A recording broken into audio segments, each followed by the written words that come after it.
ఎందుకో ఈ ఘోర పాపిని చేరాని సావు ప్రభువా. ఏముంది నాలో నీ పరిశుద్ధత లేదే, అయినా నన్ను ప్రేమించితివే. ఎందుకో ఈ ఘోర పాపిని చేరాని సావు ప్రభువా. ఏముంది నాలో నీ పరిశుద్ధ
సిలువ ప్రేమ ఒకటే శాశ్వత ప్రేమ అంతము వరకు నన్ను ఆదరించు ప్రేమ అంతము వరకు నన్ను ఆదరించు ప్రేమ సిలువ ప్రేమే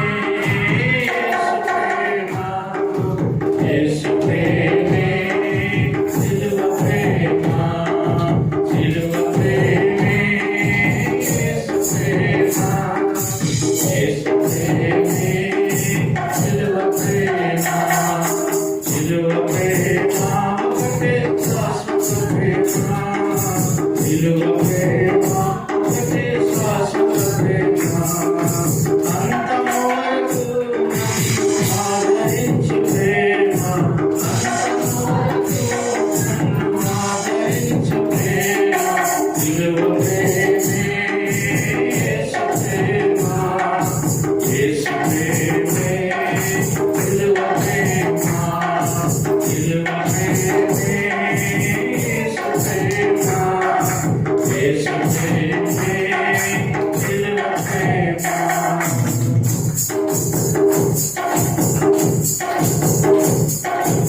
ఆకాశములో నీవు ఉన్నావు ఆ ప్రేమే దీపముగా ఉండెను ఆకాశములో నీవు ఉన్నావు ఆ ప్రేమే దీపముగా ఉండెను అంధకారములో నీవు ఉన్నావు ఆ ప్రేమే దీపముగా ఉండెను అంధకారములో నీవు ఉన్నావు ఆ ప్రేమే దీపముగా ఉండెను సిలువ ప్రేమే యేసు ప్రేమ యేసు ప్రేమే సిలువ ప్రేమ సిలువ ప్రేమే యేసు ప్రేమ యేసు ప్రేమ సిలువ ప్రేమ ఒకటే శాశ్వత ప్రేమ సిలువ ప్రేమ ఒకటే శాశ్వత ప్రేమ అంతము వరకు నన్ను ఆదరించు ప్రేమ అంతము వరకు నన్ను ఆదరించు ప్రేమ సిలువ ప్రేమే యేసు ప్రేమ యేసు ప్రేమే సిలువ ప్రేమ సిలువ ప్రేమే యేసు ప్రేమ యేసు ప్రేమే సిలువ ప్రేమ సముద్రములో నీవు ఉన్నావు ఆ ప్రేమే తోడుగా ఉండెను సముద్రములో నీవు ఉన్నావు ఆ ప్రేమే తోడుగా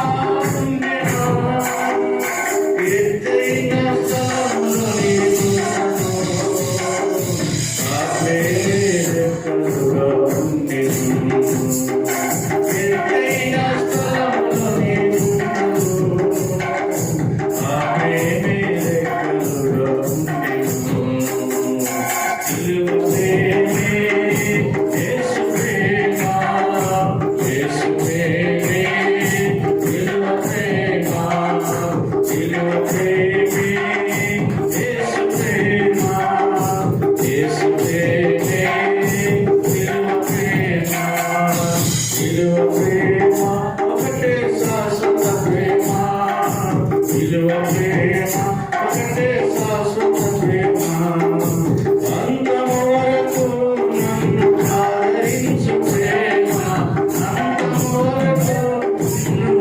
ఆదరించు ప్రేమ సిలువ ప్రేమే యేసు ప్రేమ యేసు ప్రేమే సిలువ ప్రేమ సిలువ ప్రేమే యేసు ప్రేమ యేసు ప్రేమే సిలువ ప్రేమ దేవుని స్తోత్రం హల్లెలూయా దేవుని స్తోత్రం హల్లెలూయా ఇరువని దేవుడవు నీవు మా మంచి యేసయ్యా భారతీయ సేవ యేసయ్యా దేవుని దేవుడు నీవే నా మంచి యేసయ్యా ఆశ్చర్యపురం నీవే యేసయ్యా ప్రేమించుటకు క్షమించుటకు రక్షించుటకు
హల్లెలూయా హల్లెలూయా. ప్రభునందు ప్రియమైన వాళ్ళారా, ఈరోజు ఎవరు అండి? శుభ శుక్రవారం అంటే గుడ్ ఫ్రైడే అనగా మంచి శుక్రవారం. మంచి శుక్రవారం. మరి మిగతా మంచి శుక్రవారం కాదండి, వారానికి శుక్రవారం వస్తుంది కదా, మరి మంచి కదా. దేవుడు చేసిన ప్రతిరోజు కూడా మంచిదే. దేవుడు 6 రోజులు సృష్టిని చేసి 7వ రోజు మనిషిని చేశాడు. ప్రతి దినాన్ని కూడా ఏమన్నాడు? మంచిది మంచిది మంచిది అని చెప్పుకుంటూ వచ్చాడు అనమాట. అయితే ఈరోజు చాలా మంచిది అనమాట. అన్ని రోజుల కంటే కూడా చాలా మంచిది. అందుచేతనే దీనికి గుడ్ అనే పదం వాడారు. గుడ్ అంటే మంచి. గుడ్ ఫ్రైడే, మంచి శుక్రవారం అన్నమాట. ఈరోజు ప్రపంచం మొత్తం కూడా, ప్రపంచం దేశాల్లో ఎన్ని దేశాలు అయితే ఉన్నాయో అన్ని దేశాల్లో కూడా ఈరోజు యేసు ప్రభు వారిని ధ్యానం చేస్తూ ఉంటారు. యేసు ప్రభు వారిని సిలువ వేసిన మహాదినము, యేసు ప్రభు వారు సిలువపై మరణించిన రోజు కాబట్టి ఆయన మరణించకపోతే మనకు రక్షణ లేదు. మనం ఇంకా పాపులుగానే మిగిలిపోతాం. మన పాపాలకి క్షమాపణ లేదు. ఆయన రక్తము కాచడం ద్వారా, ఆయన సిలువలో మరణించడం ద్వారా మనందరికీ కూడా ఏం కలిగిందండి? పాపముల నుండి విడుదల కలిగింది, రక్షణ కలిగింది అన్నమాట. చిన్న ప్రార్థన చేసుకుని మన వాక్యాన్ని ధ్యానం చేసుకుందాం. మహావీరుడు మహోన్నతుడైన మా ప్రియ పరలోకపు తండ్రి, నీ యొక్క పరిశుద్ధమైన నామానికి వందనాలు, స్తోత్రాలు చెల్లిస్తున్నాం నాయన. ఈ దినము నాయన ప్రపంచమంతా నాయన మీరు చేసిన గొప్ప కార్యముల గురించి, మీరు సిలువలో మరణించిన అద్భుతమైన మహాఘట్టముల గురించి, ఆ సన్నివేశముల గురించి ధ్యానం చేసుకుంటూ నాయన మా హృదయాలలో నిన్ను పవిత్రపరచుకుని, నిన్ను మా హృదయాలలో ఒక్కసారి గుర్తు చేసుకుంటూ మీరు పడిన శ్రమలను, వేదనలను, నిందలను, అవమానములను, మీ సిలువ యాగములను మేము ఎంతగానో జ్ఞాపకం చేసుకుంటూ నేను ఆరాధిస్తున్న రోజు ప్రభా. అందుచేతనే దీనికి మంచి శుక్రవారం అనే పేరు పెట్టారు ఆయన. కాబట్టి ఈ దినాన్ని మీరు ఆశీర్వదించండి.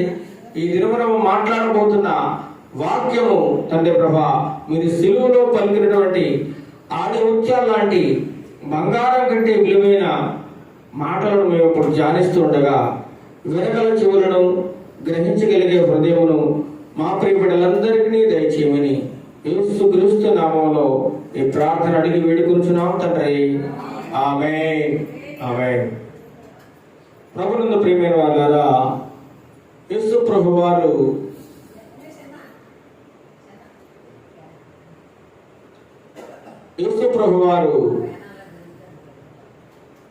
సిలువ వేయబడిన సమయంలో ఆయనను ఆ రాత్రికాల సమయంలో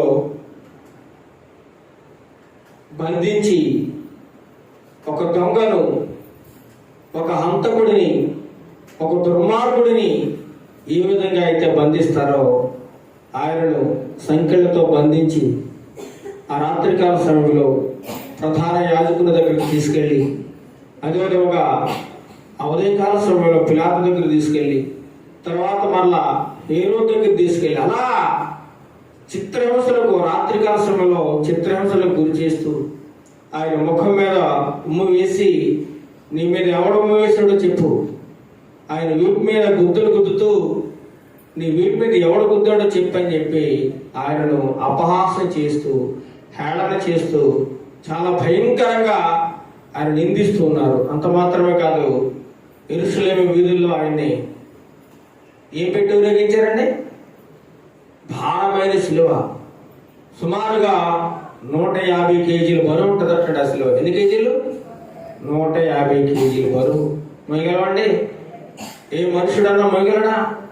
అలాంటి బరువైన భారమైన శిలువను యేసు ప్రభు వారి మీద, భుజాల మీద పెట్టి ఆ యెరూషలేము వీధుల్లో ఘోరంగా కొరడాలతో కొడుతూ, ఆ కొరడాకి ఆ చివర ముళ్ళుల్లా ఉంటాయండి, ముళ్ళు, తీగలు ఉంటాయి, తీగలు. అవి కొడుతుంటే శరీరంలోనికి గుచ్చుకుని ఆ శరీరం మాంసం ముద్దలు ముద్దలుగా ఊడిపడిపోయేటండి. అంత భయంకరంగా ఆయనని చిత్రహింసలకు గురి చేశారు.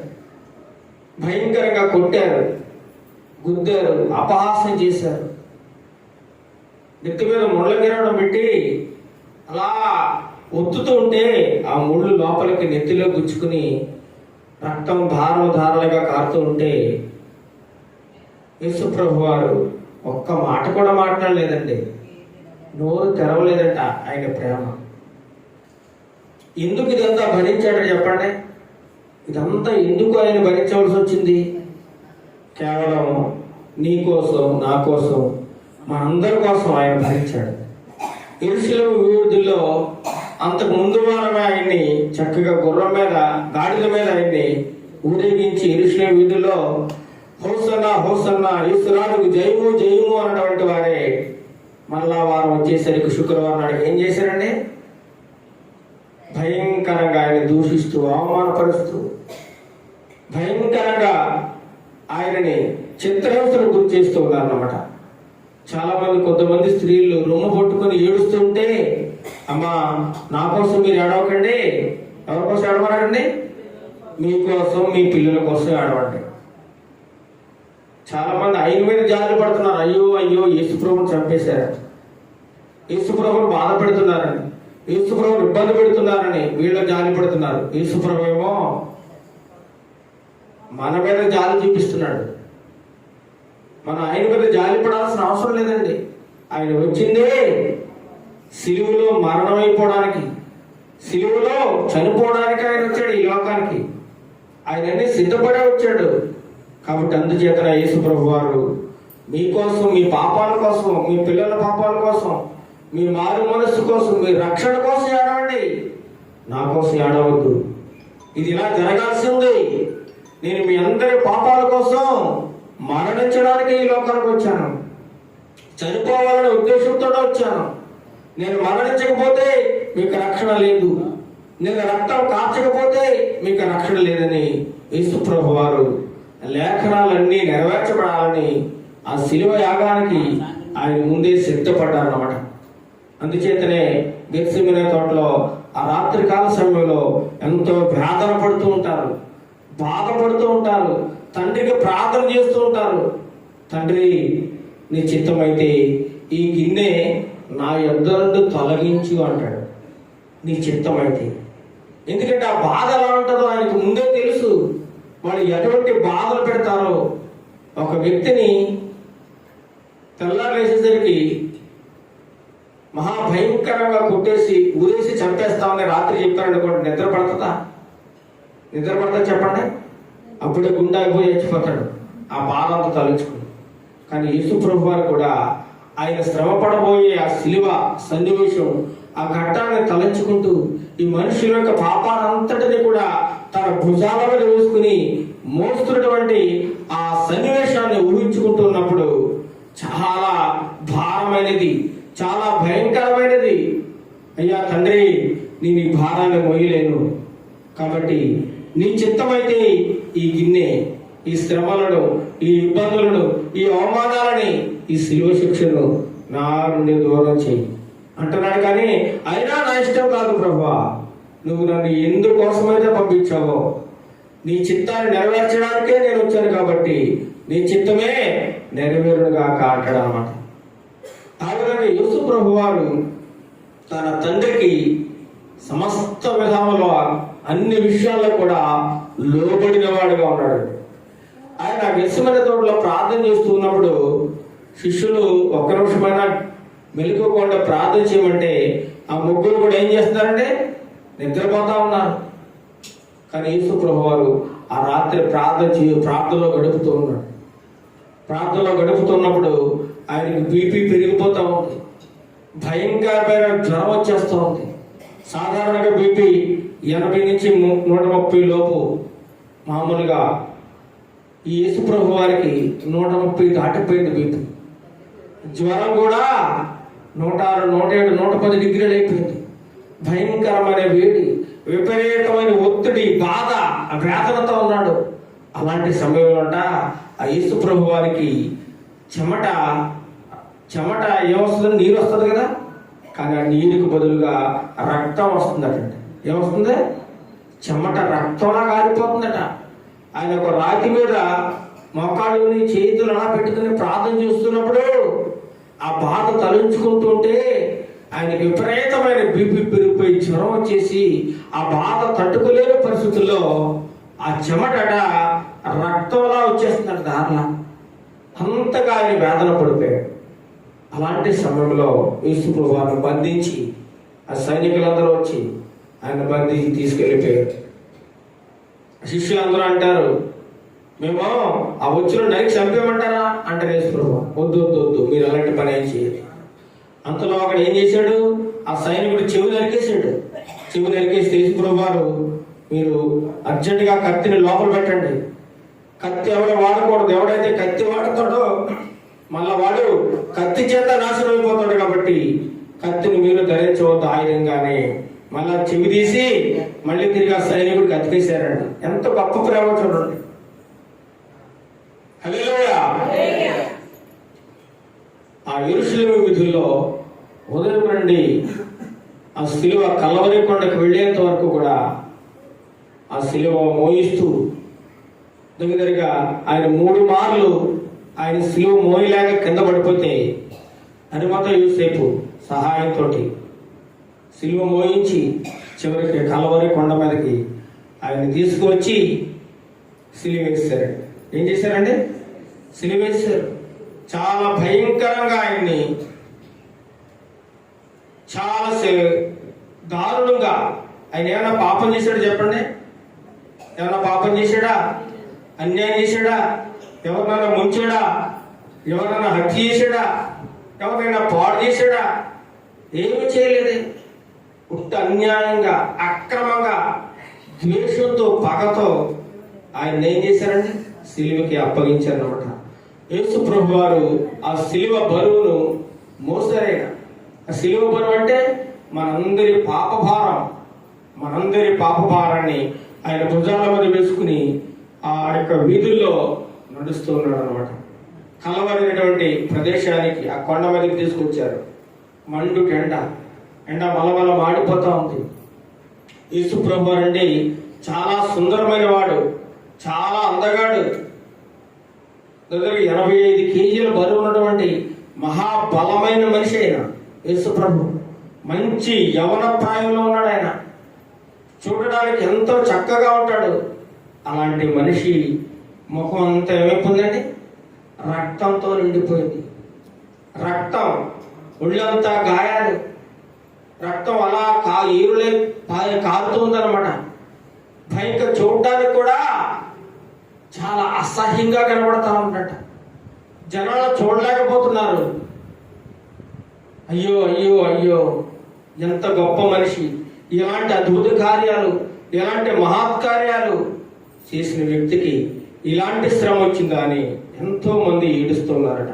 అదే ఇందాక మనం చదువుకున్నాం 53వ కీర్తనలో, యెషయా గ్రంథము 53వ కీర్తనలో యెషయా ప్రవక్త 750 సంవత్సరాల క్రితమే యేసు ప్రభు వారు చనిపోతారు, సిలువలో మరణమైపోతాడని చెప్పి ముందుగానే ప్రవచనాల్లో రాయించాడు దేవుడు. చూడండి ఒకసారి. మేము తెలియజేసిన సమాచారం ఎవడనెను, యెహోవా బాహువు ఎవనికి బయలుపరచబడిన అంటున్నాడు. నేను యేసుప్రభు వారి యొక్క మరణం గురించి, పునరుత్థానం గురించి నేను చెబుతుంటే ఎవరు నమ్ముతాడగా అంటున్నాడు యెషయా భక్తుడు. ఎవరు నమ్ముతారు? ఆ దేవుడట ఈ భూలోకానికి వచ్చినప్పుడు లేత మొక్క వలె పెరిగాడట. ఎలాగంటే లేత మొక్క వలె పెరిగాడు. ఎండిన భూములే మొలిచిన మొక్క వలె అతడు ఆయన ఎదుటి పెరిగాడట, దేవుని ఎదుట. అయితే అలాంటి గొప్ప మనిషికి అతనికి స్వరూపమైనను సొగసైనను లేకుండా పోయింది. మంచి రూపం ఉండే ఆయన రూపాయిని కోల్పోయాడు, సొగసు లేదు. మనం అతను చూచి అపేక్షించినట్లుగా అతను ఇంతకు ముందు ఎంతో మంది చిన్నపిల్లలు ఆయన దగ్గరికి వచ్చి ఆయనతో ఆడుకుంటూ ఉండేవారట. చాలా సమయాల్లో చిన్నపిల్లలతోనే ఆయన ఎక్కువ సమయం గడిపేవాడు. శిష్యులు ఏం చేసేవారు? చిన్నపిల్లని దగ్గర రావకుండా దూరంగా తరిమేసేవారు. అప్పుడు యేసుప్రభు శిష్యులు కూడా గద్దించి, ఆ చిన్నపిల్లలు నా దగ్గరికి రానండి అయ్యా, అలాంటి వారిదే పరలోక రాజ్యం, ఇలాంటి మనసు ఎవరైతే కలిగి ఉంటారో వాళ్ళదే పరలోక రాజ్యం అని చిన్నపిల్ల లాంటి మనస్తత్వం కలిగిన వాడండి. కల్లా కపటం లేనివాడు, అతనికి స్వరూపమైన సొగసెను లేకుండా పోయిందట. అతనేను స్వరూపము లేదట, మంచి అందగాడు. అలాంటి అందగాడికి ముఖం అంతా వికారంగా, చూడడానికి కూడా మనం చూసి తట్టుకోలేనంతగా ముఖం మారిపోయిందట. అంత భయంకరంగా గుద్దేశారు ముఖం మీద, అంత భయంకరంగా కొరడాలతో కొట్టారు, అంత భయంకరంగా ఆయన్ని చిత్రహింసలకు గురి చేశారండి యేసుప్రభు వారిని. చూడండి, అతడు తృణీకరింపబడిన వాడైపోయాడట. అందరూ కూడా ఏం చేస్తారండి, అందరూ ఆయన్ని తృణీకరించేశారు. ఎవరు అతనికి, ఆయనంటే ఎవరికి లెక్కలేదు.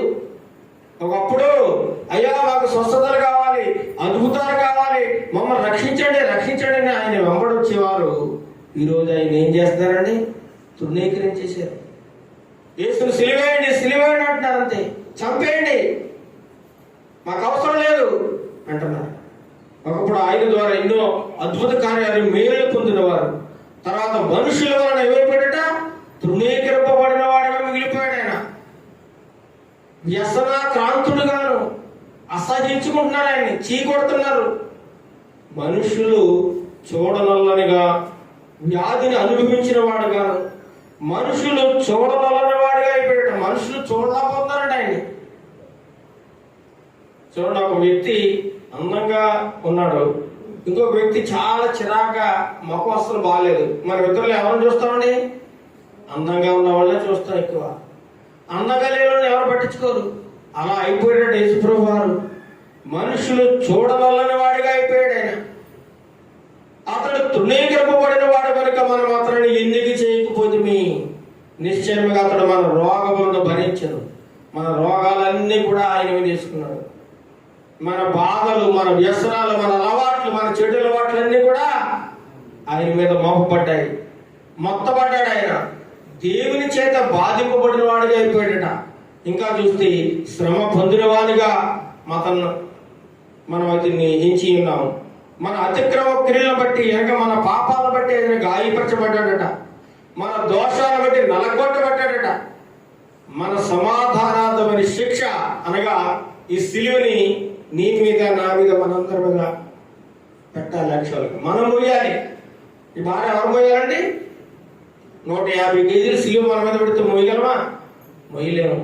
కాల్లో చిన్న ముళ్ళు గుచ్చుకుంటే విలవల్లాడిపోతాం. కంట్లో చిన్న నలుసు పెడితే చాలా బాధపడిపోతాం.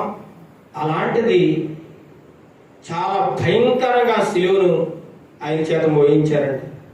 ఇంకా చూస్తే మన దోషములను బట్టి ఆయన నలగొట్టబడ్డాడు. ఒక రోడ్లో పరిచి దంచుతో చూసారా, అలా దంచేశారు ఆయన్ని.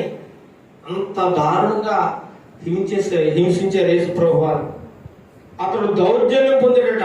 7వ వచనంలో బాధింపబడిన అతడు నోరు తెరవలేదు. వదలు తేవడు గొర్రె పిల్లలు, బొచ్చు కత్తిరించారట. గొర్రె ఎలా మౌనంగా ఉంటుందో, గొర్రెని వధించడానికి తీసుకొస్తున్నాడు. దానికి తెలియదు పాపం. ఆ కషాయవాడు గొర్రెని నరుకుతాడని గొర్రెకు తెలియదు. తలంచుకుని వచ్చేస్తుంది, నరికేస్తాడు అనమాట. యేసుప్రభు వారు కూడా అలా అయిపోయాడు. కషాయవాడి చేతిలో గొర్రెలా అయిపోయాడు ఆయన. అంత దారుణంగా మౌనంగా ఉండిపోయాడట. నోరు తెరలేదు. అన్యాయపు తీర్పు. సాధారణంగా చూస్తే కోర్టులు ఉదయం నుంచి సాయంత్రం వరకు పనిచేస్తాయి, సాయంత్రం మూసేస్తారు. ఆయన కోసం రాత్రికాల సమయంలో కూడా తీర్పు ఇచ్చేశారట. చూడండి ఎంత దౌర్జన్యం, ఎంత దుర్మార్గంగా జీవించారో చూడండి ప్రజలు. ఇంకేమంటున్నారు?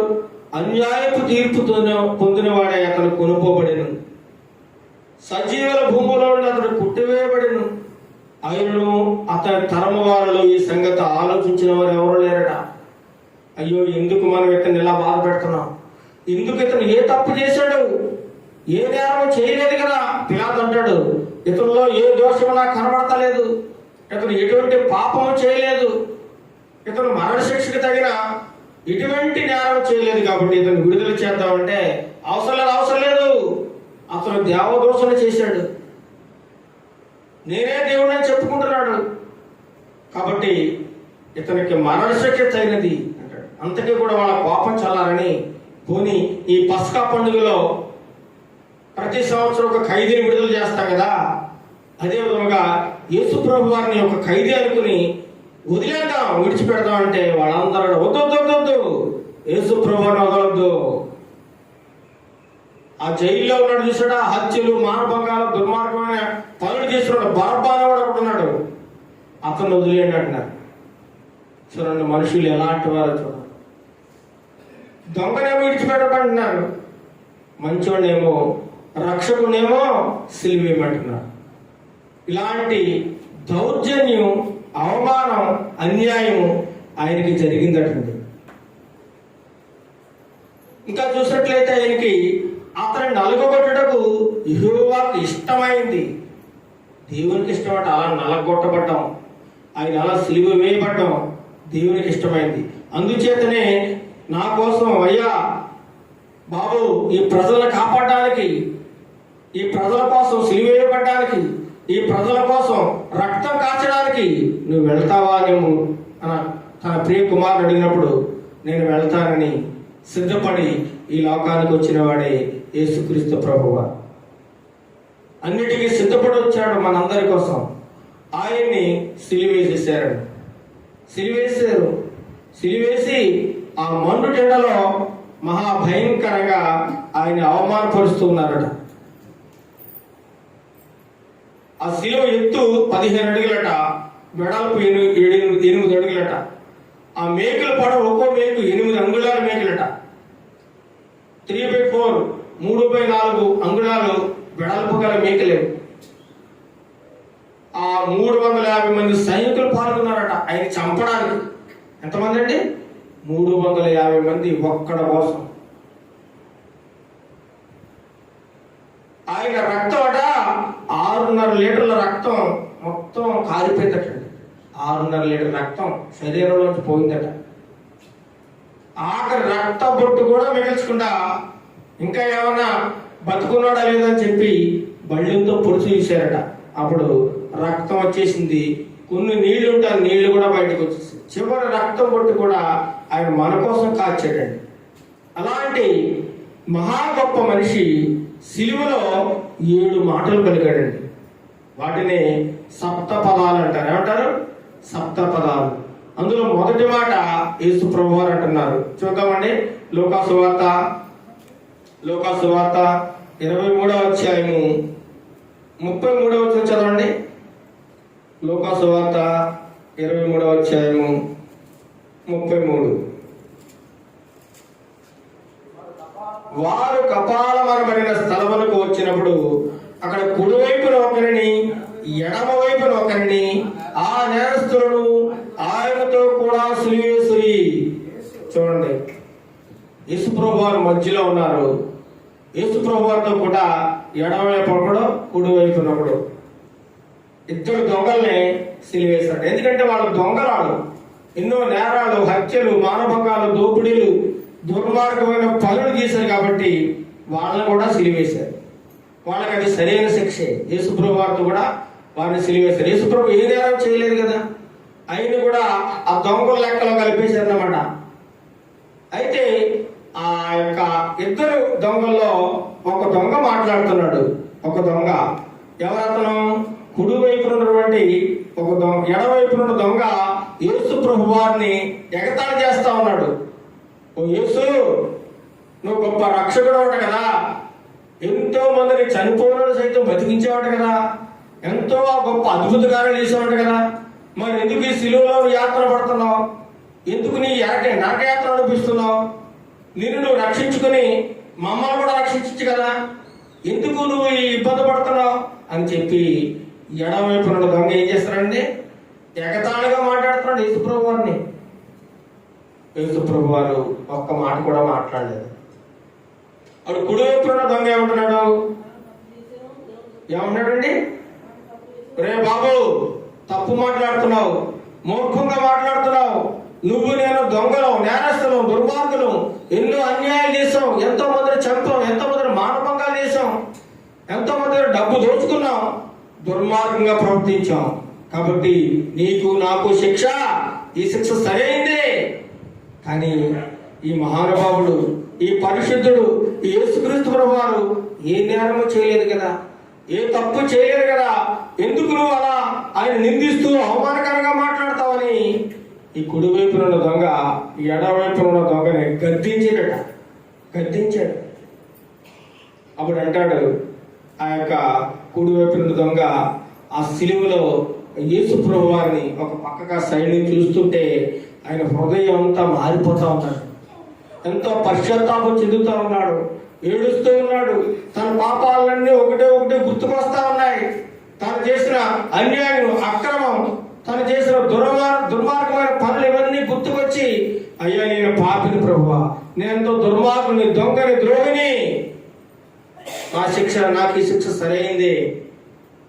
అయితే ప్రభువా, ఈ క్షణంలో నేను నా మనసు మార్చుకుంటా ఉన్నాను, నా హృదయాన్ని మార్చుకుంటా ఉన్నాను అయ్యా ప్రభువా అని చెప్పి ఎంతగానో ఆయన ఏం చేశాడంటే తన హృదయంలో వేదన పడుతూ ఉన్నారు.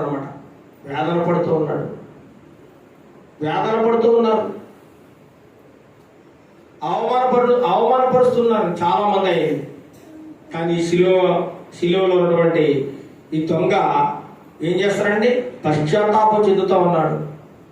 చాలా మంది సైనికులు విపరీతంగా ఆయన్ని ఎగతాళి చేస్తూ, అవమానపరుస్తూ, గుద్దుతూ, రకరకాలుగా బాధపడుతూ ఉన్నప్పుడు ఆయన ఒక మాట అన్నారు. చదవండి 34వ మాట వచనం. యేసు, తండ్రి వీరేమి చేయుచున్నారో వీరు ఎరుగరు గనుక వీరిని క్షమించమని చెప్పిన మొట్టమొదటి మాట అండి. ఆయన అసలు నోరు తెరలేదు, ఎక్కడా నోరు తెరవలేదు. కానీ సిలువలో మాట్లాడుతున్నాడు. వీళ్ళందరూ కూడా బాధ పెట్టిన వాళ్ళే. సైనికుల్లో చాలా మంది ఆయన్ని తీవ్రంగా కొట్టారు, మేకులతో గుచ్చారు, ఆయన్ని భయంకరంగా ఆయన్ని చిత్రహింసలకు గురి చేసినప్పుడు యేసు ప్రభువు వారు అందరినీ చూసి ఏమంటున్నాడు, తండ్రి వీరేం చేస్తున్నారో వీరు ఎరుగరు నాయన, వీళ్ళని క్షమించి ప్రభువా. ఎవరన్నా అనగలరండి? మళ్ళీ నేను ఒక మాట అన్నాడు అనుకోండి, ఎవరన్నాను మనం ఏమంటాం, ఊరుకుంటామా?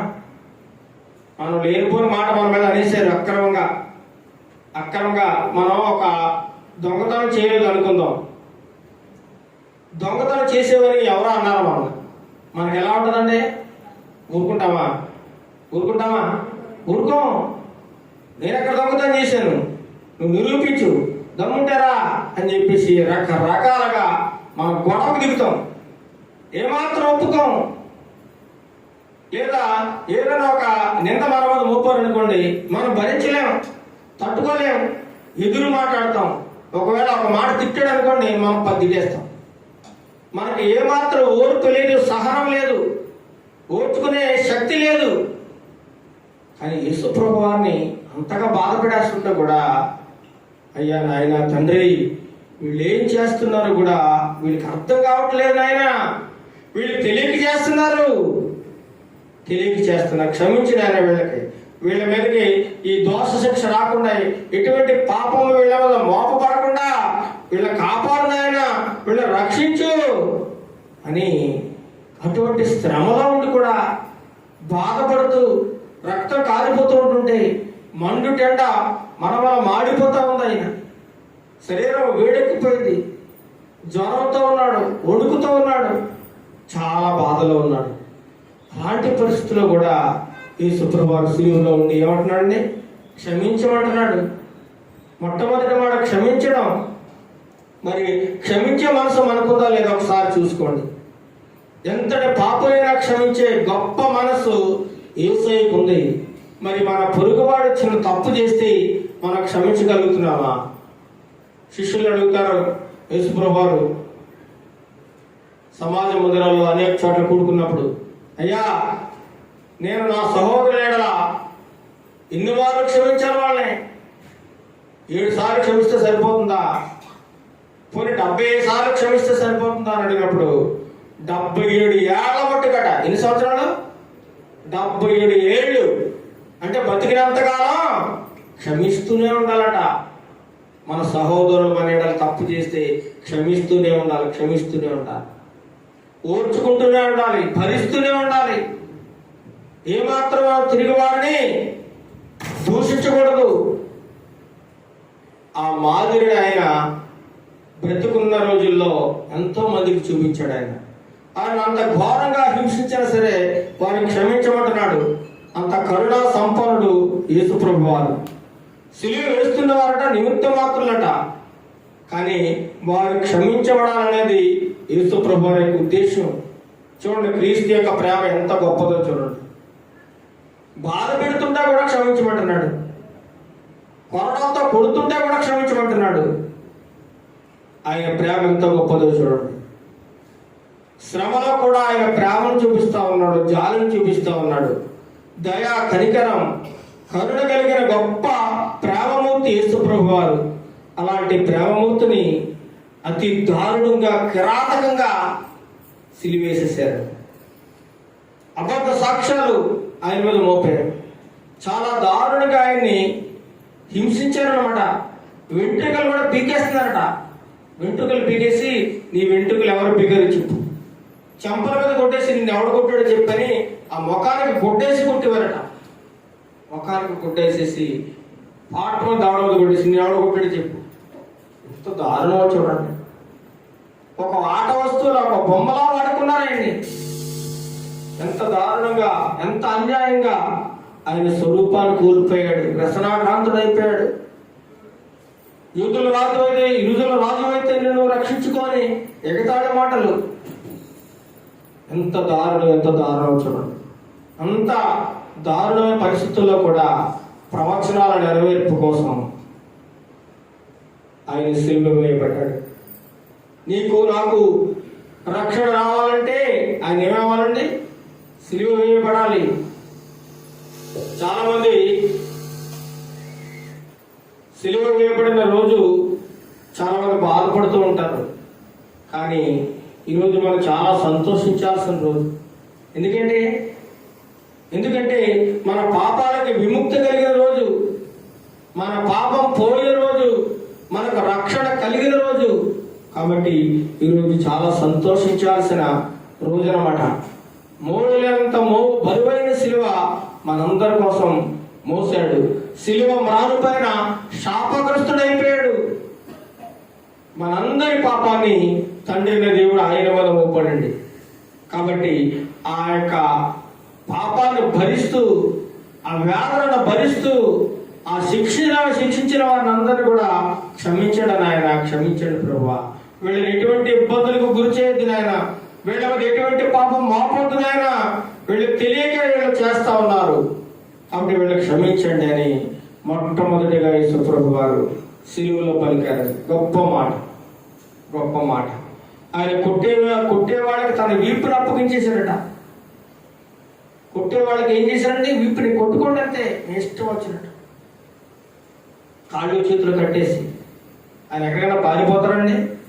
ఆయన ఏమైనా దొంగ పారిపోవడానికి? ఆయనకి ఇష్టం అలా కొట్టించుకోవడం, అలా సిలువ వేయించుకోవడం ఆయనకి ఇష్టం.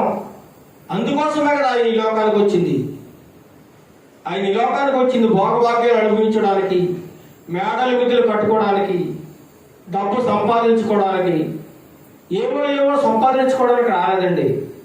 ఆయన వచ్చిందే సిలువ మరణం పొందడానికి, నీకోసం నా కోసం రక్తం చిందించడానికి, సిలువ మ్రానుపై చనిపోయి మరలా తిరిగి 3వ రోజున లేవడానికి ఆయన ఈ లోకానికి వచ్చాడట. కాబట్టి మనం అందరం కూడా ఈరోజు నేర్చుకోవాల్సింది క్షమించడం. ఏంటంటే క్షమించాలి, ప్రతి ఒక్కరిని కూడా క్షమించాలి.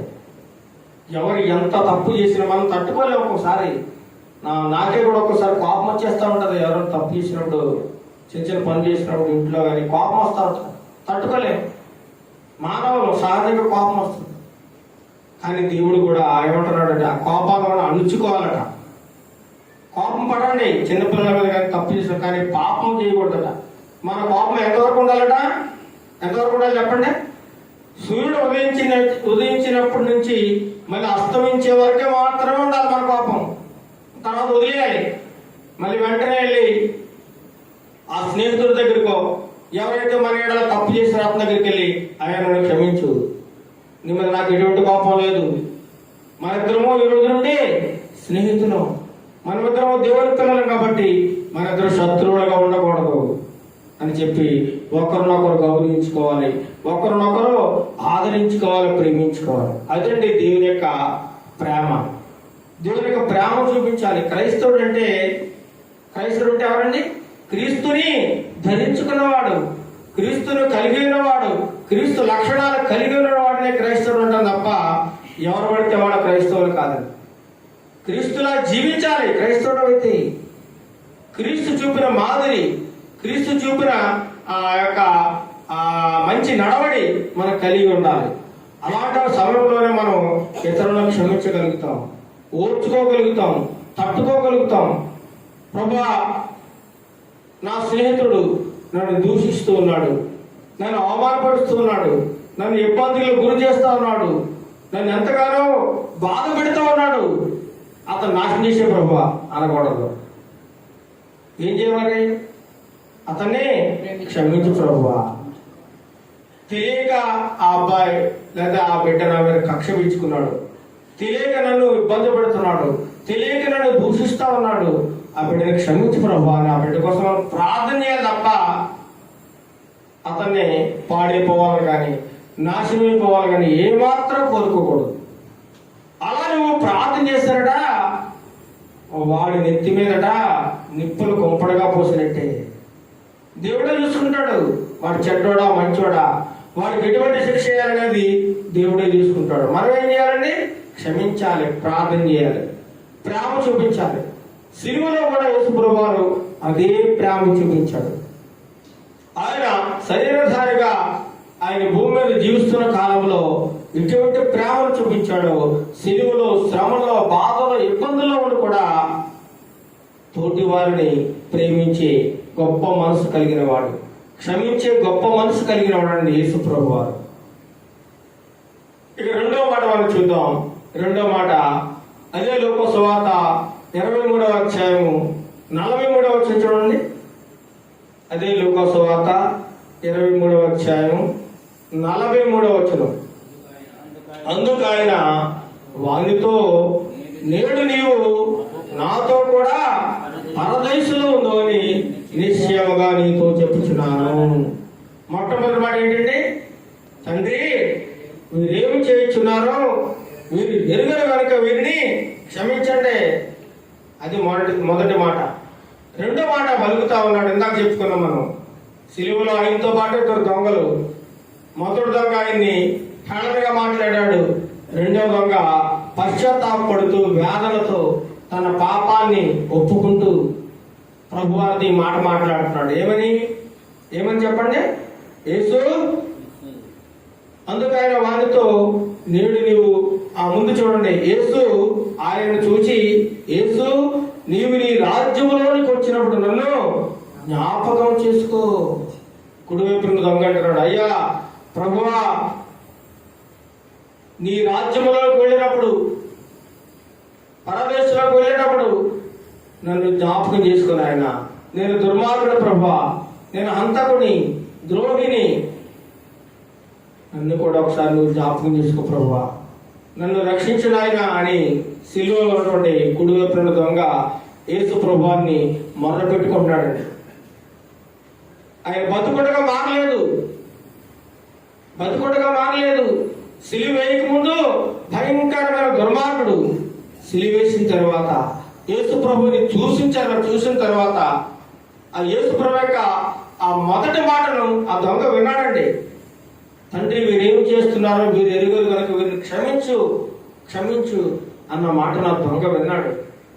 విని ఆయన ఎంత ప్రేమమయుడు, ఎంత కరుణగల దేవుడు, అలాంటి సమయాల్లో కూడా ఎంత ప్రేమను చూపిస్తాడో, నన్ను కూడా నాటి దుర్మార్గుడుగా తప్పకుండా ఆయన క్షమిస్తాడు అనేటువంటి గొప్ప ఉద్దేశంతో ఆ కుడివైపున దొంగ యేసు ప్రభువుని అడుగుతున్నాడు, అయ్యా నీ రాజ్యంలోకి వెళ్ళేటప్పుడు నన్ను ఒకసారి జ్ఞాపకం చేసుకుంటావయ్యా, నన్ను ఒకసారి గుర్తు పెట్టుకుంటావా నన్ను అని అడిగినప్పుడు ఆ దొంగతో అంటున్నాడు యేసు ప్రభు, నేడు నీవు నాతో కూడా పరదేశంలో ఉండువు.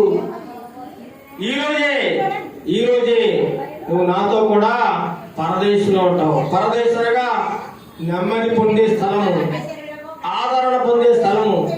అదే స్థలములో నేను వెళతాను, నువ్వు కూడా నాతో వచ్చేస్తావు. ఈరోజే నువ్వు నాతో కూడా అక్కడ ఉంటావు. ఎంత గొప్ప ఆదరణ చూడండి. శిలువలో ఉన్నటువంటి దొంగకి ఒక్క క్షణంలో రక్షణ లభించింది. బాప్తిని తీసుకున్నాడు చెప్పండి. ఆయన బాప్తిని తీసుకోలేదు. కొన్ని ఏదైనా చర్చికి వెళ్ళాడా? ఎక్కడ వెళ్ళలేదు. ఎక్కడన్నా ప్రార్థన చేసినట్టుందా? ప్రార్థన చేయలేదు. అంత దుర్మార్గుడు కూడా ఒక్క నిమిషంలో మార్పు వచ్చింది. ఒక్క నిమిషం యేసుప్రభువు మాట అతని హృదయాన్ని కదిలించేసిందండి. అతని బతుకుని మార్చేసింది. అతని పాప జీవితాన్ని మార్చేసింది. అంటే నేను పశ్చాత్తాపడి ఏడుస్తూ, అయ్యా ప్రభువా, నీ రాజ్యంలోకి వచ్చేటప్పుడు నన్ను జ్ఞాపకం చేసుకుంటావా ఆయన అని అడిగినప్పుడు ఆ యేసు ప్రభువా రెండో మాట మాట్లాడుతున్నారు నోరు తెరిచి.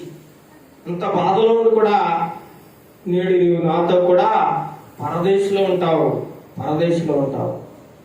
ఎంత గొప్ప మంచి దేవుడు వచ్చాడు మన దేవుడు. ఎంత ఉన్నతమైన హృదయం కలిగిన వాడు చూడండి. ఎంత గొప్ప మంచి మనసు కలిగిన వాడు చూడండి మన దేవుడు. అలాంటి సమయంలో ఎవరో పలకలేరండి. అలాంటి పరిస్థితుల్లో మనం ఎవరో బాధ పెడితే పుడతా ఉన్నారనుకోండి, కొట్టేటప్పుడు మనం ఏమంటామండి? తిడతా ఉంటాం. ఆ బాధ భరించలేక తిట్టేస్తూ ఉంటాం. అవసరమైతే కొట్టడానికి ట్రై చేస్తూ ఉంటాం. కానీ అలాంటి సమయంలో అలాంటి పనులు ఏమీ చేయలేదండి యేసుప్రభువు గారు. కేవలం ఆయన క్షమించమంటున్నాడు. ఇంకేమంటాడు ఆ దొంగతో? నువ్వు ఈరోజే నాతో కూడా అక్కడికి వచ్చేస్తావు, పరదేశంలోకి. నీకేం పర్వాలేదు, ఆ రాజ్యంలో నాతో కూడా ఉంటావు. అని గొప్ప మాట పలికాడండి. గొప్ప మాట. అది రెండవ మాట. మొదటి ఎడవైపున దొంగ పేరు సెస్టాస్ అట. సెస్టాస్ అనగా శిలాహృదయుడు. అంటే ఆ కనికరం వెళ్ళినవాడు, బండలాంటి హృదయం కలిగిన వాడు. కుడివైపున దొంగ పేరు డిస్మస్, అతని పేరు డిస్మస్ అన్నమాట. వీళ్ళిద్దరు కూడా స్నేహితులే. ఎన్నో దొంగతనాలు, దారి దోపిడులు చేసిన వారే. కానీ ఒకడు రక్షింపబడ్డాడు, ఒకడేమైపోయాడు? నాశనం అయిపోయాడు. మార్పు చెందలేదు, హృదయాన్ని మార్చుకోలేదు. అందుకే మనకి భూమి మీద బ్రతికుండగానే ఒక మంచి అవకాశం ఇస్తున్నాడు దేవుడు, మార్పు చెందమని. ప్రభువా, నేను పాపిని, నన్ను రక్షిస్తావా? నా పాపాలను కడిగేస్తావా? నేను ఈ క్షణం ఈ పాపాలని విడిచిపెట్టుకుంటాను అని నువ్వు అడిగితే తప్పకుండా దేవుడు నేను క్షమిస్తానని అని సిద్ధంగా ఉన్నాడండి. అంత గొప్ప ప్రేమ కలిగిన వాడు. ఆ యేసయ్య ప్రేమను మనం అర్థం చేసుకుంటే మనం ఎంతో ధన్యులు అండి. ఈ ప్రపంచంలో ఆయన చూపించిన ప్రేమ ఎవరూ చూపించలేరు. ప్రేమకు నిదర్శనం యేసుప్రభువు వారే. తల్లిదండ్రుల ప్రేమ, బంధువుల ప్రేమ, అన్నదమ్ముల ప్రేమ అంతా కూడా వట్టిదే. అది నిజమైన ప్రేమ కాదండి. ఏదో ఏదో ఆశించి ప్రేమిస్తూ ఉంటారు, స్వలాభం కోసం ప్రేమిస్తూ ఉంటారు, ఏదో ఏదో పొందుకోవాలని ప్రేమిస్తూ ఉంటారు. కొంతమంది నటిస్తారు, ప్రేమించినట్టు నటిస్తారు. ఈ లోక ప్రేమలన్నీ శాశ్వతం కాదు. కానీ యేసయ్య ప్రేమ నిజమైన ప్రేమ, శాశ్వతమైన ప్రేమ. ఈ భూలోకంలో నిన్ను బతికినంతకాలం ప్రేమిస్తాడు, పరలోకం వెళ్ళిన తర్వాత కూడా నిన్ను ప్రేమిస్తూనే ఉంటాడు. ఆయన ప్రేమ ఎన్నటన్నిటికీ కూడా మారని ప్రేమ అండి. అలాంటి గొప్ప ప్రేమ ఆ యొక్క కుడివైపున దొంగలు మార్చేసిందండి యేసయ్య ప్రేమ. యేసయ్య చూపించిన త్యాగము, కరుణ కుడివైపున దొంగను మార్చింది. అంత గొప్ప ప్రేమకు మనం ఏం చేయాలండి?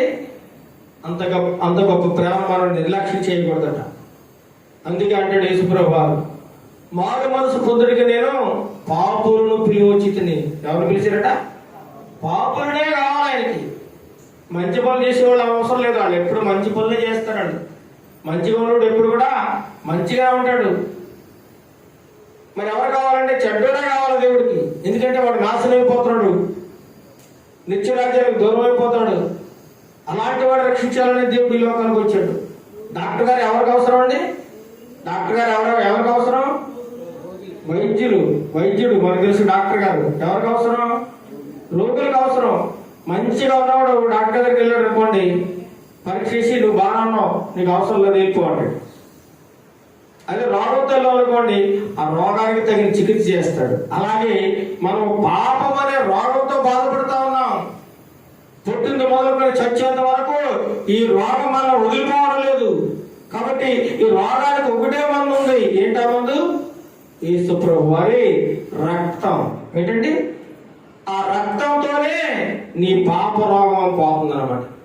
ఆ రక్తంతో నీ పాపమైన రోగాలు కడుక్కోవాలి తప్ప ఇంకా ఏ విధమైన మందులు కానీ, ఏ విధమైన టాబ్లెట్లు కానీ, ఏ విధమైన వైద్యం కానీ ఈ పాపానికి పని చేయదు. అందుచేతనే ఈ పాపానికి మందు యేసు ప్రభు వారు 2000 సంవత్సరాల క్రితమే సిలువలో కార్చేశాడు ఆయన రక్తం. ఆయన రక్తం వల్ల మనమందరం కూడా నీతిమంతులుగా తీర్చబడతా ఉన్నాం. అతిక్రమం చేయబడిన వాళ్ళు కూడా ఆయన ఎంచబడ్డాడు, నీ కోసం నా కోసం. మొట్టమొదటి పాపి ప్రధాన పాపిగా మారిపోయాడు. ఆయన పరిశుద్ధుడైన దేవుడు. ఆయన మీద పాపం మోపబడింది. ఆయన పుట్టిన మొదలుకొని మరణించేంత వరకు కూడా ఎటువంటి పాపము చేయలేదండి. ఒకరోజు శాస్త్రులు, పరిశీలు అందరూ కూడా ఉంటుండగా యేసుప్రభు వారు ఒక సవాలు విసురుతారు వాళ్ళకి. నాలో పాపం ఉన్నదని మీలో ఎవరైనా రుజువు చేయగలరా? మీకు ధైర్యం ఉందా అని అడిగినప్పుడు ఎవరు నోరెత్తలేదండి. ఎందుకంటే ఆయన పరిశుద్ధుడు, ఎటువంటి పాపము చేయలేదైనా. బాల్యం నుండి మరణించేంత వరకు కూడా ఆయనలో పాపము లేదట. అలాంటి పాపము లేని వాడు, క్షమాగుణం కలిగిన వాడు, ప్రేమ కలిగిన వాడు, సిలువలో కుడివైపున దొంగను చూసి అతడు పొందిన పశ్చాత్తాపాన్ని గ్రహించి సిలువలోనే రక్షణ ఇచ్చేశాడు. ఆయనకి సిలువలోనే. ఎవరో బాప్తిస్మం ఇవ్వలేదు ఆయనకి, ఎవరో వాక్యం చెప్పలేదు. ఇలా మనం వాక్యం చెప్తున్న వాక్యం చెప్పినప్పుడు దేవుని మాటలు కొంతమంది మారుతారు. అతనికి ఎవరో వాక్యం కూడా చెప్పలేదు. యేసయ్య ప్రేమ అతను మార్చేసింది. యేసయ్య చూపించిన జాలి, యేసయ్య చూపించిన క్షమాగుణం ఆయన మార్చి పాడేసింది అనమాట. అలాంటి గొప్ప క్షమించే హృదయం మనం కలిగి ఉండాలి. అదేవిధంగా ఇతరుల ఎడల ప్రేమ చూపించే స్వభావం కూడా మనందరం కలిగి ఉండాలని ఈ 2వ మాట ద్వారా మనం నేర్చుకోగలుగుతున్నాం. ప్రేమించాలి, ఒకరినొకరు ప్రేమించుకోవాలి. ఇక 3వ మాట యోహాను సువార్త 19వ అధ్యాయం చూడండి. యోహాను సువార్త ఈ మాట చెప్పి నేను ముగిస్తాను, మిగతా మాటలు ప్రసన్న చెప్తారు. యోహాను సువార్త 19వ అధ్యాయము 26వ వచనం చదవండి. 26వ వచనం. యేసు తన తల్లియు తాను ప్రేమించిన శిష్యుడును దగ్గర నిలుచున్నట్టు చూచి, అమ్మా ఇదిగో నీ కుమారుడు అని తన తల్లితో చెప్పాను. తరువాత శిష్యును చూచి, ఇదిగో నీ తల్లి అని చెప్పాను. ఆ గడియ నుండి ఆ శిష్యుడు ఆమెను తన ఇంట చేర్చుకొనును. యేసు ప్రభు వారిలో ఇంకొక లక్షణం ఉందండి, 3వ లక్షణం. మొదటిది క్షమించే లక్షణం. 2వది ప్రేమించి నిత్యరాజ్యం దయచేసే లక్షణం. 3వది బాధ్యత. ఏంటండి? బాధ్యత. ఎవరి మీద బాధ్యత? తల్లి మీద బాధ్యత. తల్లి సిలువ వేస్తున్న సమయంలో సిలువను వెంబడిస్తా ఉంది. చాలా మంది శిష్యులు చెదిరిపోయారు. ఆయన ప్రేమించిన యోహాను ఉన్నాడు అక్కడ. ఆ తల్లి ఎంతో ఏడుస్తూ ఉంది, అయ్యో నా కుమారుడా, ఎంత చక్కగా పెంచుకున్నాను, నిన్ను అల్లారి ముద్దుగా పెంచుకున్నాను, నా కళ్ళ ముందు నిన్ను ఎంత అన్యాయంగా చంపేస్తా ఉన్నారు అని ఏడుస్తూ ఉంది. పాపం ఏం చేయగలదు? ఏం చేయగలరు చెప్పండి? ఏమి చేయలేదు. ఏడవడం తప్ప, విలపించడం తప్ప ఏమి చేయలేదు. నిస్సహాయ స్థితిలో ఉన్న తల్లి. ఉన్న కొడుకేమో కుటుంబానికి పెద్ద కొడుకు యేసు ప్రభు వారు, ఆయనేమో సిలివేసేసి చంపేస్తా ఉన్నారు. ఆయన అయ్యో నా కొడుక అని ఎంతగానో విలపించి ఏడుస్తూ ఉంది. నాకు ఇక్కడ నుండి దిక్కెవరు? నన్ను ఆదరించేవారెవరు? నన్ను ప్రేమించేవారెవరు? నాకు తోడుగా ఉండేవారెవరు? ఎంతగానో రోదన పడుతూ ఉంది తల్లి. అలాంటి సమయంలో తల్లి బాధను గ్రహించిన దేవాది దేవుడు, తల్లి బాధ్యతను గుర్తెరిగిన దేవుడు, తల్లి తల్లి కోసం కూడా అక్కడ మాట్లాడుతూ ఉన్నాడు. అమ్మా చదవండి, అమ్మా చదవాలి, బైబిల్ తీయాలండి మీరు. యేసు ఆమెను యోహాను 19:26 యేసు ఆ, తన తల్లియు తన తల్లియు తాను ప్రేమించిన శిష్యుడును దగ్గర నిలుచున్నాడు చూచి, అమ్మా ఇదిగో నీ కుమారుడు. ఎవరు చూపిస్తాడు? యోహాను గారిని చూపిస్తూ యోహాను గారిని పిలిచి, అయ్యా యోహాను దగ్గరికి రా. సిలువలో మాట్లాడుతున్నాడు. ఆ శిష్యుడి దగ్గరికి వచ్చాడు. తల్లిని కూడా దగ్గరికి రమ్మన్నాడు. అమ్మా ఇదిగో నీ కుమారుడు. ఎవరు చూపిస్తున్నాడు?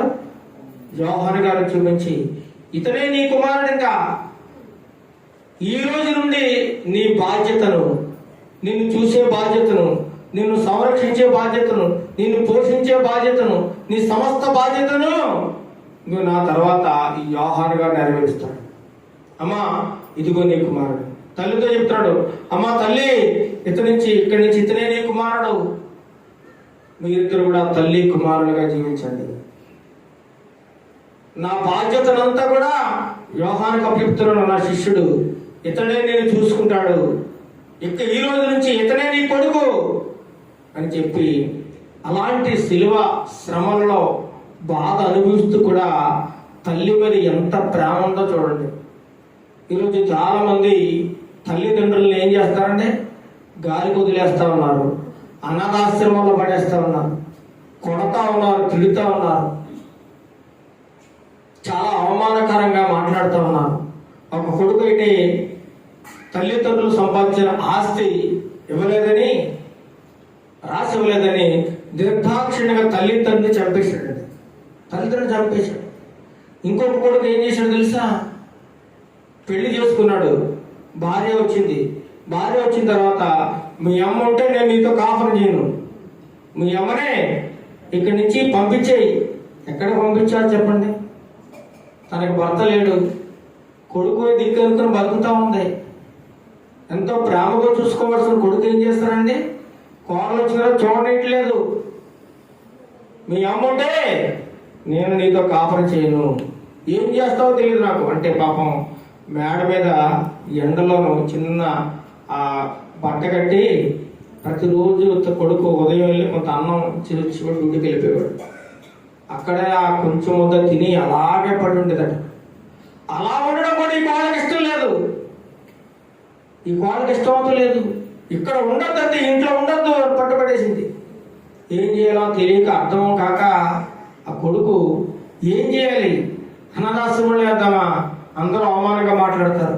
ఏం చేయాలని ఒక ఉదయం రోజున తల్లిని 2 చేతులు ఎత్తుకుని ఆ మేడ నుంచి కిందకి విసిరేసాడు. మేడ నుంచి ఏం చేశాడు? కిందకి విసిరేసాడు. వెంటనే తల పగిలిపోయి చచ్చిపోయింది. ఇలాంటి కొడుకులు ఉన్నారు సమాజంలో. తల్లి అంటే లెక్కలేదు, తండ్రి అంటే లెక్కలేదు. చాలా దారుణంగా మాట్లాడుతూ ఉన్నారు. చాలా మంది అవమానకరంగా మాట్లాడుతూ ఉన్నారు. చిన్నప్పటి నుంచి వాళ్ళని పెంచి పెద్ద చేసి చదువులు చెప్పించి ఆ ఉద్యోగం రప్పించి మంచి పెళ్లి చేసి కోడలు వచ్చిన తర్వాత వాళ్ళు మనవలను ఎత్తుకుని వాళ్ళు ఎంతో ప్రేమగా చూసిన ఈ కొడుకు ఏం చేస్తారండి? చివరికి దిక్కులేని పరిస్థితుల్లో రోడ్ల మీద వదిలేస్తా ఉన్నాడు. ఇంకో కొడుకు ఏం చేశారట? బండి మీద ఎక్కించుకునే తండ్రిని, తల్లి చనిపోయింది, తండ్రి ఒకడే ఉన్నాడు. తండ్రి అతనికి భారం అయిపోయాడు. బండి ఎక్కించుకుని ఎవరో తెలియని ప్రదేశంలో ఇంకొక 50-60 కిలోమీటర్ల దూరంలో తీసుకెళ్లి ఆ రోడ్డు మీద వదిలేసిపోయాడు. అంతే, చిన్న బ్యాగ్ ఇచ్చేసి సంచిలో బట్టలు వేసి ఆ రోడ్డు మీద వదిలేసి వెళ్ళిపోయాడు. ఇలా ఉన్నారు ఈ లోకంలో చాలా మంది. బాధ్యత లేని వారిగా ఉన్నారు. బాధ్యత లేదు. తల్లి అంటే బాధ్యత లేదు, తండ్రి అంటే బాధ్యత లేదు. కానీ మన యేసయ్య ఎలాంటి వాడు తెలుసండి? బాధ్యత కలిగిన వాడు. బాధ్యత. తల్లి మీద ఎంతో ప్రేమ. అప్పటికి యేసుప్రభువు వారి తండ్రి చనిపోయాడు, తండ్రి లేడు, తల్లి ఒకతే ఉంది. ఆ తల్లి మీద ఎంతో బాధ్యత అన్నమాట. ఎందుకంటే నేను చనిపోయిన తర్వాత నా తల్లి అనాథగా ఉండకూడదు, నా తల్లి బాధ్యత ఎవరో ఒకరు చూడాలి అని చెప్పి ప్రియమైన శిష్యుడని యోహాను దగ్గరికి పిలిచి, అయ్యా ఈ రోజు నుంచి నా తల్లి బాధ్యత నీది, నువ్వు జాగ్రత్తగా చూసుకోసమా, నేను ఏ విధంగా అయితే చూసుకున్నానో అదే విధంగా నా తల్లిని చూసుకో. ఆ తల్లి చనిపోయే వరకు బాధ్యత నీది. కష్టంలో కానీ, బాధలో కానీ, ఇబ్బందులో కానీ, శ్రమలో కానీ అన్ని విషయాల్లో నువ్వు తోడుగా ఉండాలని చెప్పి శిష్యుడికి అప్పగించాడు బాధ్యత. అమ్మా, ఈ రోజు నుంచి ఇతనే నీ కుమారుడు తల్లి, ఇతని మాట విను, ఇతను నిన్ను జాగ్రత్తగా చూసుకుంటాడమ్మా, నీకేం పర్వాలేదమ్మని సిలువలో ఉండే తల్లిని ఓదారుస్తున్నాడు. అతని పరిస్థితి ఎలా ఉంది చెప్పండి? యేసుప్రభు వారి పరిస్థితి, రక్తం కారిపోతా ఉంది, ఎండకి మంట, ఒళ్ళంతా దెబ్బలు, గాయాలు, ఆ వేడికి చూడండి, ఆ చిన్న దెబ్బ మీద కారం నిలితే ఎలా ఉంటది, అలాంటి విపరీతమైన మంట, భరించలేని బాధ. అలాంటి పరిస్థితుల్లో కూడా యేసుప్రభు వారు ఎంత బాధ్యత కలిగిన వాడో చూడండి. తల్లిని, తండ్రిని ఎవరైతే సన్మానిస్తారో, గౌరవిస్తారో, వాళ్ళని ఆ బాధ్యత ఎవరైతే చూస్తారో వారు దీర్ఘాయుష్మంతులు అవుతారట. బతికినంతకాలం వాడు సుఖంగా జీవిస్తారు. తల్లిని కానీ, తండ్రిని కానీ ఎవరైతే దూషిస్తాడో, కొడతాడో, తిడతాడో వాడు నాశనమైపోతాడని బైబిల్లోని వాక్యంలో ఉందని. కాబట్టి తల్లిదండ్రిని చాలా జాగ్రత్తగా చూసుకోవాలి. తల్లిని ఎంతో గౌరవంగా ప్రేమించాలి. యేసుప్రభు వారు చూపించారండి ఆ ప్రేమ ఏంటో, తల్లిదండ్రులు ఎలా చూడాలో బైబిల్లో రాయించారు. మొట్టమొదట క్షమించే హృదయం కలిగిన వాడు. ఆ నేరస్తులందరూ కూడా క్షమించమన్నాడు మొదటి మాట. రెండో మాట ఏం చెప్పాడండి? రెండో మాట చెప్పాలి. రెండో మాట, నేడు నువ్వు నాతో కూడా పరదేశంలో ఉంటావు. దొంగతో చెప్పాడు అంటే అక్కడ ఆ శిష్యులు క్షమించాడు, దొంగను రక్షించాడు. మూడోది, తల్లి బాధ్యత తీసుకున్నాడు. తల్లి బాధ్యత, నేను లేకపోయినా సరే నా తల్లిని చూడాలి. అందుకే ఈరోజు తల్లిదండ్రులు ఏం చేయాలో తెలుసండి? మీకు ఏం చేయాలి సార్? కొడుకులు చూస్తారు, కోడలు చూస్తారు, కూతురు చూస్తారు అని ఎవరి మీద మీరు ఆశ పెట్టుకోవాల్సిన అవసరం లేకుండా మీరు ముందుగానే జాగ్రత్త పడాలి. ఇది నేనంటలేదు, కొంతమంది శాస్త్రజ్ఞులు, నిపుణులు చెప్తా ఉన్నారు. నీ కొడుకు చూస్తాడనో, ఆ కూతురు చూస్తాడనో, కోడలు చూస్తుందనో నువ్వు అనుకోవడం భ్రమది. ఈ రోజుల్లో ఆ ప్రేమ లేవండి. ఎందుకంటే ఆ ప్రేమ కలిగిన పిల్లలు ఉంటే వాళ్ళు చాలా గొప్ప ధన్యులు. చాలా వాళ్ళ పిల్లలు కూడా వాళ్ళు అలాగే చూస్తారు. ఇప్పుడు ఈ రోజుల్లో తల్లిదండ్రుని ఎవరైతే చక్కగా చూస్తారో వాళ్ళు కూడా పెద్దలు అవుతారు కదా, వాళ్ళు కూడా ముసలు అవుతారు కదా, వాళ్ళను కూడా వాళ్ళ పిల్లలు అంతకంటే బాగా చూస్తారట. మా తాతయ్యని, నాన్నమ్మని మా నాన్న చాలా బాగా చూశాడు కాబట్టి మా నాన్నగారిని ఇంకా బాగా చూసుకోవాలని వాళ్ళకి మంచి ప్రేమ. వీళ్ళ కొట్టి తిరిగేశారనుకోండి, ఆయన ఇంకా దారుణంగా కొట్టి తిరిగేస్తాడు. అవునా కదా? అంటే మనం ఏది చేస్తే తిరిగి మనకు అదే ఎదురవుతుంది. మనం మంచి చేస్తే మంచి ఎదురవుతుంది, చెడు చేస్తే చెడు ఎదురవుతుంది. కాబట్టి ఇటువంటి బాధ్యత కలిగిన యేసు ప్రభు లాంటి గొప్ప రక్షకుడు ఈ లోకంలో ఎవరైనా ఉన్నారంటే ఎవరు లేరండి. యేసు ప్రభు అన్ని విషయాల్లో బాధ్యత కలిగిన వాడు, క్షమాగుణం కలిగిన వాడు, ప్రేమ కలిగిన వాడు. అలాంటి గొప్ప మనసు యేసు ప్రభువుకి మాత్రమే ఉంది. అలాంటి ప్రేమించే మనసు, క్షమించే మనసు, బాధ్యత చూపించే మనసు మనం కూడా కలిగి ఉండాలని యేసు ప్రభువు సిలువలో మనందరికీ కూడా ఈరోజు మనకి తెలియజేస్తా ఉన్నాడు ఈ మూడో మాట ద్వారా. కాబట్టి అటువంటి కృపణ దేవుడు మనందరికీ దయచేయను గాక. ఆమేన్. ప్రార్థన చేసుకున్నాం. ప్రేమగల తండ్రి, పరిశుద్ధులైన దేవ, నీకు వందనాలు చెల్లిస్తున్నాం. ఈ 2024 సంవత్సరం ప్రభా శుక్రవారం నెలలో మరి మార్చి నెల 29వ తారీఖులో నీ బిడ్డలమైన మేము తండ్రి నీ సన్నిధిలో చేరి ఒక పాటలు నడిపించడానికి సుధారణ ద్వారా ప్రభు నీ నామాన్ని కనపరచడానికి ప్రభు మాకు ఇచ్చిన మంచి సమయాన్ని బట్టి నీకు వందనాలు చెల్లిస్తున్నాం. తండ్రి జరిగిన కార్యక్రమాలు నడిపించి మహిమ పొందారు నీ కుమారుల ద్వారా, దాసుల ద్వారా చిరు మీద పలికిన 3 మాటలు జ్ఞాపకం చేసుకుని నీకు ప్రభా నీ మాటలు వస్తున్నాం. ప్రభా నీ దాసు ద్వారా నేను అనుకున్న విషయాలు మాట్లాడడానికి సహాయం చేయండి. ఈరోజు మా బిడ్డలందరినీ జ్ఞాపకం చేసుకున్నాం. ఏ బిడ్డ అనాలోచన లేకుండా, నిద్రమతులు లేకుండా ప్రభా కొన్ని విషయాలు మెలుకుగా నీ మాటలు నీ భాగ్యం అందరికీ దయచేయండి. ఎప్పుడైనా బిడ్డలను మమ్మల్ని దీవించి నడిపించి మీరే మహిమలు పొందాలి. వేస్తున్నాము హల్లెలూయా. అందరూ రెండు చేతులు దేవునికి స్తోత్రం చెప్పండి, చెప్పండి. హల్లెలూయా, హల్లెలూయా, హల్లెలూయా. క్రీస్తునందు ప్రియమైన వారలారా, దేవుని సంగమా, మీ అందరికీ కూడా మొదటిగా యేసుక్రీస్తు వారి పేట మరి గుడ్ ఫ్రైడే శుభాకాంక్షలు. శుభ శుక్రవారము శుభాలు మీకు దేవునికి ఆశీస్సులు మనం మెండుగా కలగాలని మరి మనస్ఫూర్తిగా నేను కోరుతూ ఉన్నాను. మరి ఇప్పటివరకు వాక్య సందేశం నుంచి నా స్నేహితులు నాసుబాబు గారు కూడా నా ప్రత్యేక వందనాలు. మరి ఇప్పటివరకు కూడా చక్కని మాటలు మరి విన్నాను కదా. ఇప్పుడు టైం ఎంత అవుతుందండి చెప్పండి? 3:30 అవుతుంది. దేనికి స్తోత్రం చెప్పండి. మరి ఎక్కువసేపు నేను చెప్పడానికి ఇష్టపడను, కానీ యేసు ప్రభు వారు మరి సుడి మీద పలికిన మాటల్లో 7 మాటల్లో 3 మాటలు అని చెప్పారు. ఇది 4 మాటలు అని చెప్పిన ఆల్రెడీ మీకు తెలుసు కదా. అయితే ఈ దినాన్ని కొన్ని మాటలు మాత్రం చెప్పడానికి నేను ఇష్టపడతా ఉన్నాను. మీరు అందరూ మరి కొద్దిగా వినడానికి రెడీగా ఉన్నారా? వాళ్ళకి నిద్ర వస్తూ ఉందా? ఎందుకంటే నేను చాలా గట్టిగా పాడుతున్నాను, చాలా సపోర్ట్ గట్టిగా పడుతున్నాను. భోజనం ఎంత చేసి వచ్చారా?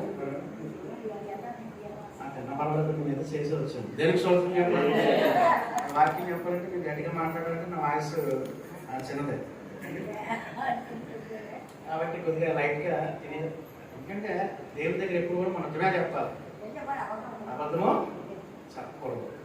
మరి చాలా మంది మీలో కొంతమంది ఉపవాసం ఉన్నారు, చాలా తప్పదు దానిక. అయితే చాలా మందిరాలు అయితే ఇంచుమించు ఉదయం నుంచి కూడా వాళ్ళు ఆరాధనలు పాల్గొని ఇంచుమించు ఈవినింగ్ వరకు కూడా 4-5 వరకు కూడా ఉన్నారు. అయితే మనం ఇంచుమించు 12 ఆడడానికి మరి ప్రారంభించాలనుకుంటాం. 4-5 మనం ముగించేసుకున్నాం. అయితే యేసుప్రభు ఈ టైం కానీ చనిపోయారు. 3 గంటలకు ఆయన ఏం చేశారంటే ఆయన చనిపోయారని లేఖనాలు తేటతెల్లగా మనకి చెప్తా ఉన్నాయి. మరి యేసుప్రభు పలికిన 7 మాటలలో కూడా మనము ఆ సత్యాలను మనం ఏం చేయాలంటే మన జీవితంలో అన్వయించుకోవాలి. అంటే వాటి ప్రకారంగా మనము జీవించడానికి మనం ప్రయత్నం చేయలేకండి పిల్లలు. అలా ప్రయత్నం చేసినప్పుడు దేవుని యొక్క స్వరూపంలోకి మనం ఆటోమేటిక్గా ఏం చేస్తామంటే మారిపోతాం అన్నమాట. అయితే యేసుప్రభు వారు మరి భూలోకంలో జీవిస్తున్న కాలంలో మరి ఆయన 33.5 సంవత్సరాలు జీవించారని మనకి లేఖనాలు మనకు తెలుసు. అయితే 30 సంవత్సరాలు ఆయన మరి పేరెంట్స్తో తల్లిదండ్రులతో ఉన్నట్లుగాను, మిగిలిన 3.5 సంవత్సరాలు కూడా మరి సువార్త నిమిత్తం మరి ప్రభు తండ్రి మరి యెహోవా ఈ లోకాన్ని పంపించిన విధానాన్ని బట్టి ఈ 3 సంవత్సరాలు కూడా ఆయన పరిచయం చేస్తున్నట్లుగా మరి మనకు అందరికీ కూడా తెలుసు. అయితే ఆయన ఈ దినాన్ని ఆయన చనిపోయారని మనకు అందరికీ కూడా తెలుసు. పిల్లలు చనిపోవడం అంటే చాలా మందికి ఇష్టం ఉండదండి. ఆ మాట మనకి ఏం చేస్తుందండి? భయం. స్వావార్త నుంచి ఏంటంటే చెప్పకుండా మాట అండ్ కొంతమంది తలుపులు వేసేసుకున్నాం కొంతమంది.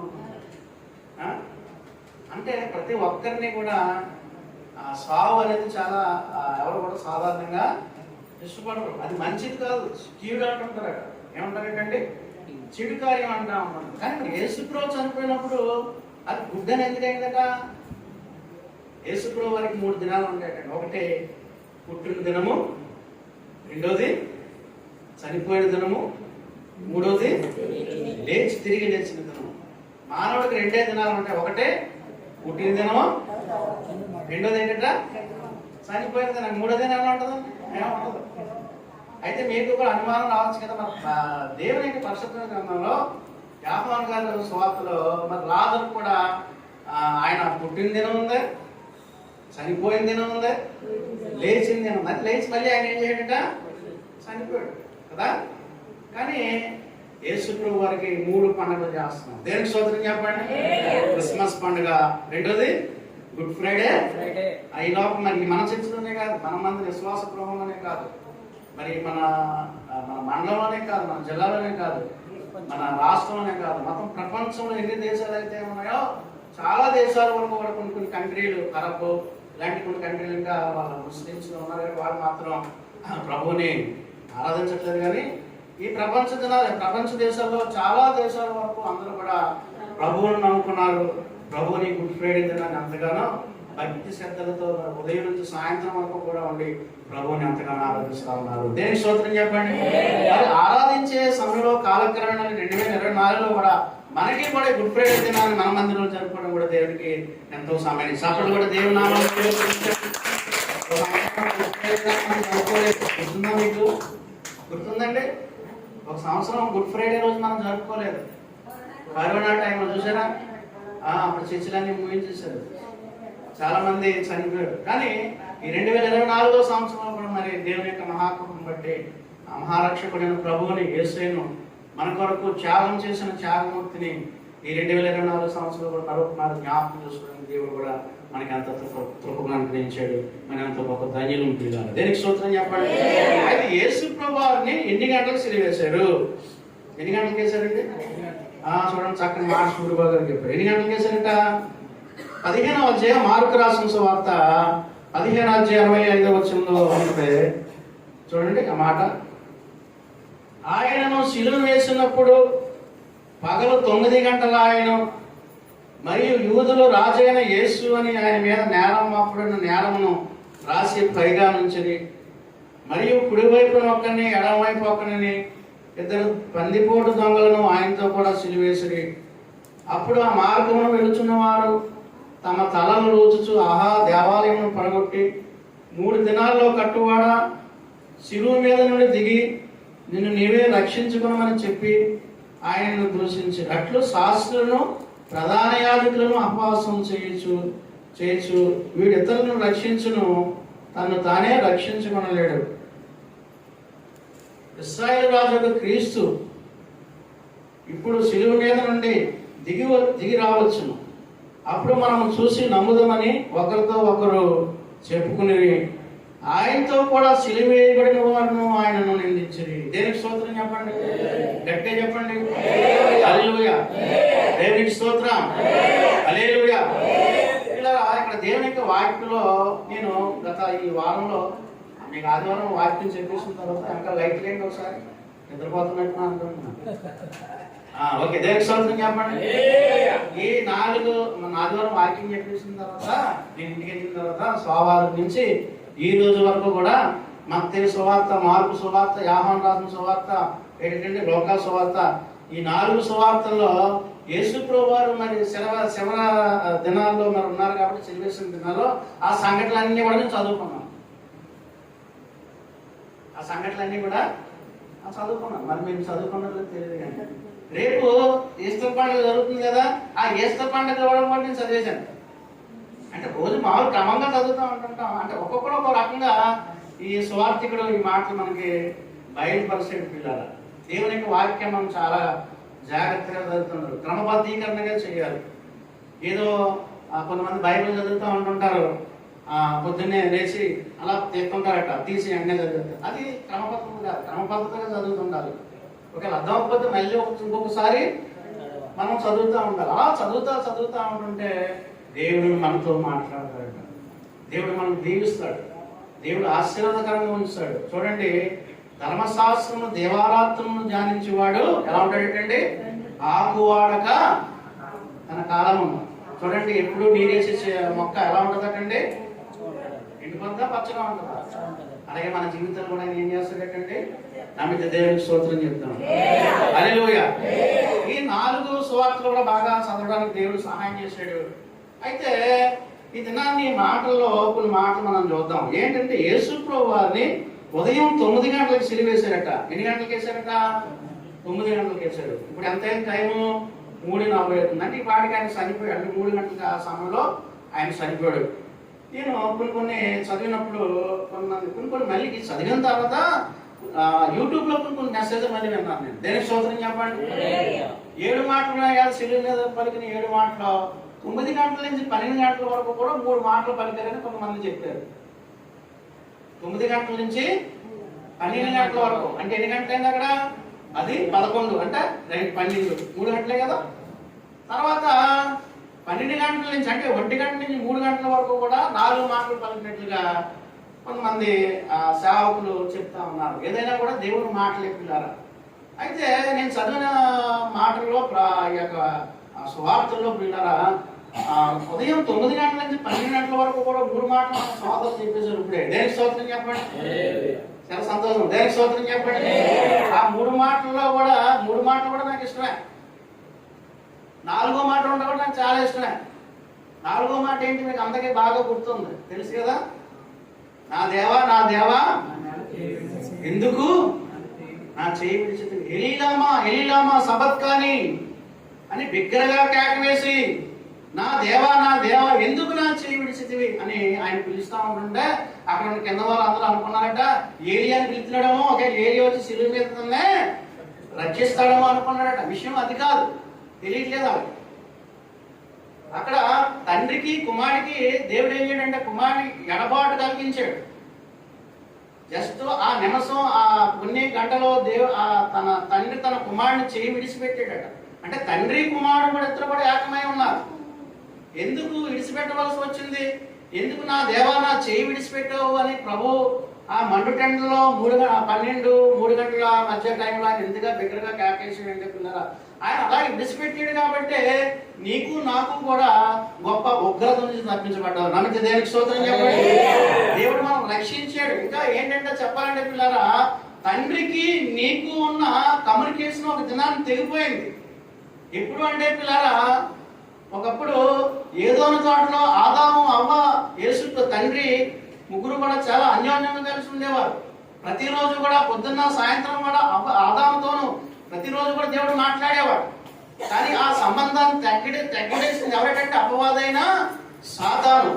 ఎప్పుడైతే తండ్రికి దేవుని దగ్గర దూరం అయిపోయిందో మానవుడు చెడిపోయాడు, పాడైపోయాడు. మళ్ళీ ఆ యొక్క కమ్యూనికేషన్ కలపడం కోసం మళ్ళీ దేవుడే తన కుమారుని లోకానికి పంపించి మళ్ళీ ఇద్దరిని కూడా మానవుని దేవుణ్ణి కూడా మళ్ళీ ఏం చేసేటంటే యేసుప్రభువు వారు ఐక్యపరిచారట. దేనికి స్తోత్రం చెప్పండి. హల్లెలూయా. కాబట్టి పిల్లరా, తండ్రి ప్రేమ చాలా గొప్పది. ఇద్దరు కూడా ఏకమై ఉన్నారు. ఆయన పగలు 9 గంటలకు సిలువేసి ఇంచుమించు మధ్యాహ్నం 3 గంటల వరకు కూడా సిలువలో ఉన్నట్లుగా మనకి లేఖనాలు ధృవీకరిస్తా ఉన్నాయి. ఇంచుమించు ఎంత టైం ఉన్నాడంటే ఆయన 6 గంటల సేపు ఉన్నాడటండి. ఎన్ని గంటలంటే 6 గంటలు. అతని బాడీ అంతా కూడా ఏమి లేదటండి, వెహికల్ మీద ఏం చెప్తుంది అలాగా ఏలబడినట్లుగా. నిజమే, అతనికి కుడివైపును ఎడవైపును కూడా ఏం వేశారని ఇందాక చెప్పుకున్నాను మనం. దొంగలు కూడా బందిపోటు దొంగలు. ఎలాంటి దొంగలు అంటున్నాడు? మామూలు దొంగలు. బందిపోటు దొంగలు అంటే తెలుసు కదా నీకు, దారి కాసి కొట్టేస్తారనమాట. దేనికి స్తోత్రం చెప్పండి.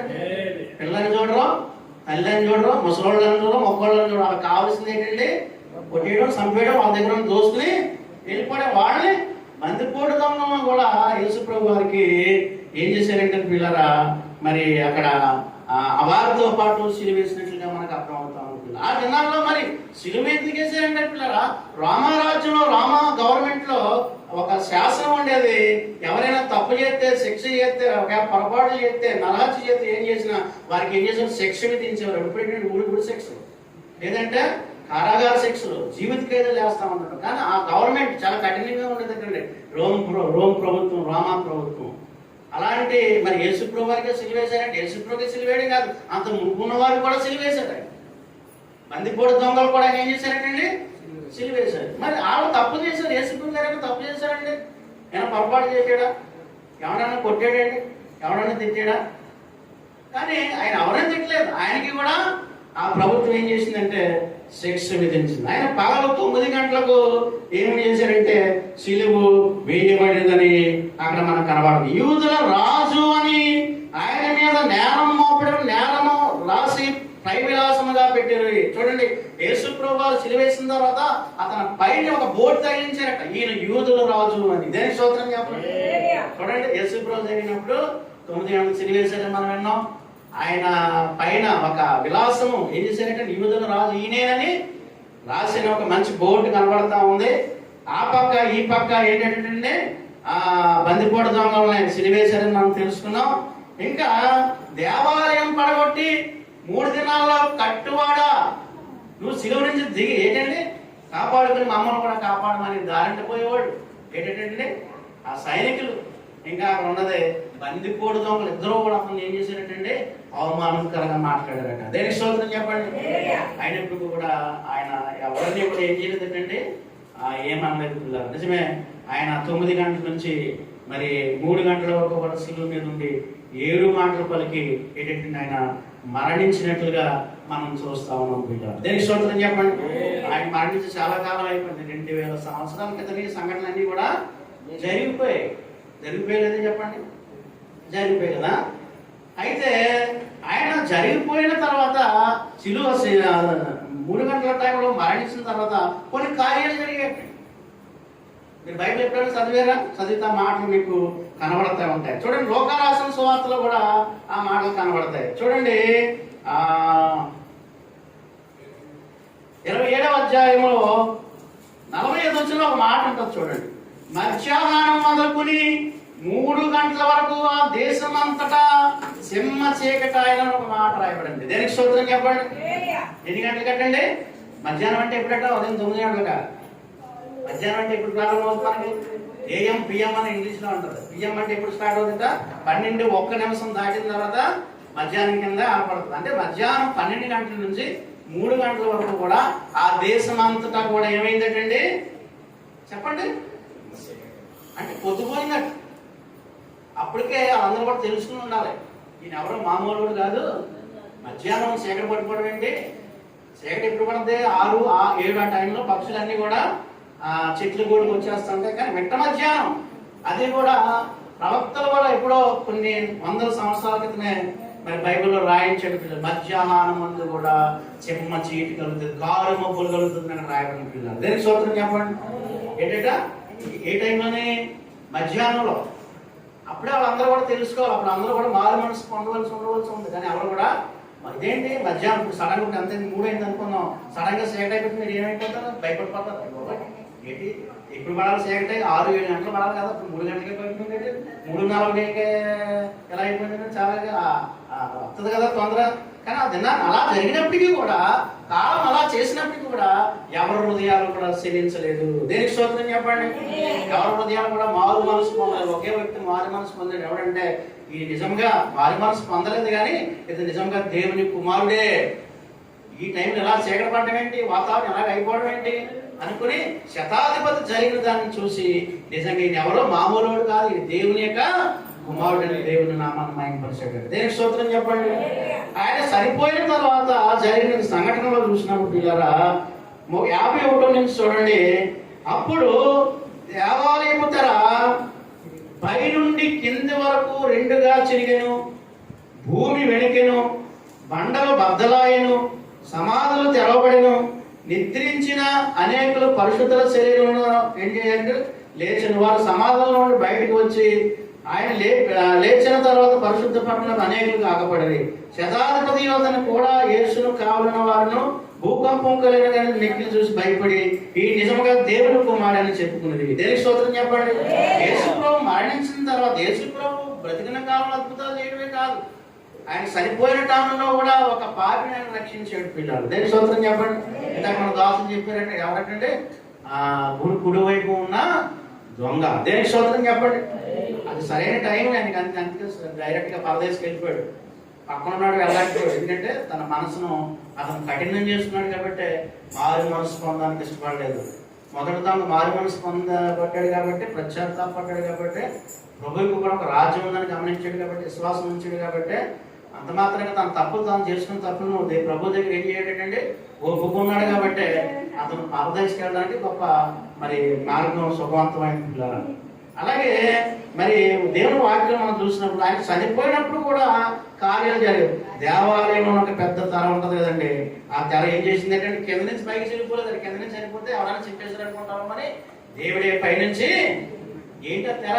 అప్పుడు ఎవరైనా భక్తులు దేవాలయానికి వెళ్ళాలంటే డైరెక్ట్గా వెళ్ళడానికి ఉండేది కదండి, మధ్యలో తెర ఉండేదట. తెర అవతల ఉండేవాడు ప్రవక్త, సేవకుడు, యాజకుడు, ఆయనతో చెప్పుకోవాలంతే. కానీ ఎప్పుడైతే యేసుప్రభు వారు శిలువలో మరణించాడు 7 మాటలు పలికి వెంటనే ఏం జరిగిందంటే దేవాలయపు తెర కింద నుంచి కదండి పైనుంచి ఒకసారి ఏమైందట అంటే నీకు ఆయనకి కూడా ఉన్న యొక్క అడ్డు కూడా ఒకసారి ఏమైందంటే తొలగిపోయింది. దేవునికి నీకున్న ఆ యొక్క సంబంధం అది ఆయన ఏకపరిచినట్లుగా మనకు అర్థమవుతా ఉంది. దేవాలయపు తెరగా చెరిగింది. ఇంకేంటంటే అక్కడ కనబడతా ఉంది భూమి వణికెను. చప్పలు కూడా దేవుని నామాన్ని స్తోత్రం చెప్పండి. భూమి వణికిందంటే ఏంటంటే భూకంపం వచ్చిందట. దేని స్తోత్రం చెప్పండి. బండలు ఎప్పుడు ఈ సంఘటనలు ఎప్పుడు జరిగేటండి యేసుప్రభు వారు శిలువలో మరణించిన తర్వాత 7 మాటలు పలికిన తర్వాత ఈ సంఘటనలు జరిగాయి. భూమి అంతా కూడా బండలు భూకంపం వచ్చిందటండి. దేవాలయపు తెర ఏంటంటే పైన నుంచి కిందకి నడిమికి చిరిగినట్లుగా మనం చూస్తా ఉన్నాం. ఇంకా భూమి వణికిను, బండలు బద్దలాయను. ఇంకా నాలుగవదిగా చూసినప్పుడు సమాధులు తెరవబడిను. దేనికి స్తోత్రం చెప్పండి.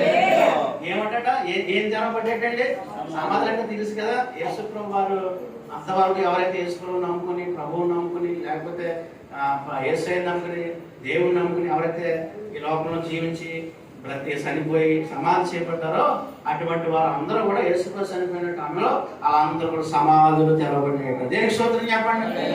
అంటే ఒక దినాన్ని దేవుడు మన సమాధుల పైన తెరిచే టైం ఒకటి ఉందటండి. కాబట్టి మనము ప్రభువుని ఎందుకు నమ్మాలి, ప్రభువుని ఎందుకు విశ్వాసం ఉంచాలి, ఎందుకు ఆయన కొరకు, ఆయన మన కొరకు మరణించాడు, ఎందుకు ఆయన సిలువ ఎక్కాడు, ఎందుకు ఆయన మేకులు ఆయనకు తెగబడ్డాయి, ఇంచుమించు 5 గాయాలుగా ఆయన ఎందుకు గాయపరచబడని మనం ఆలోచన చేసినట్లయితే పిల్లరా, నిన్ను నన్ను కూడా మరి పాప శాపం నుంచి విడిపించి, నరకం నుంచి విడిపించి పరలోక రాజ్య వారసులుగా చేయడానికి ఆయన నీ కొరకు నా కొరకు ఆయన బలియాగం అయ్యాడు. దేనికి స్తోత్రం చెప్పండి. మరణించాడు కాబట్టి ఆయన బలియాగాన్ని, ఆయన యొక్క యాగాన్ని, ఆయన యొక్క చేసిన త్యాగాన్ని ఇప్పుడు కూడా మనం ఏం చేయకూడదంటే మర్చిపోకూడదు.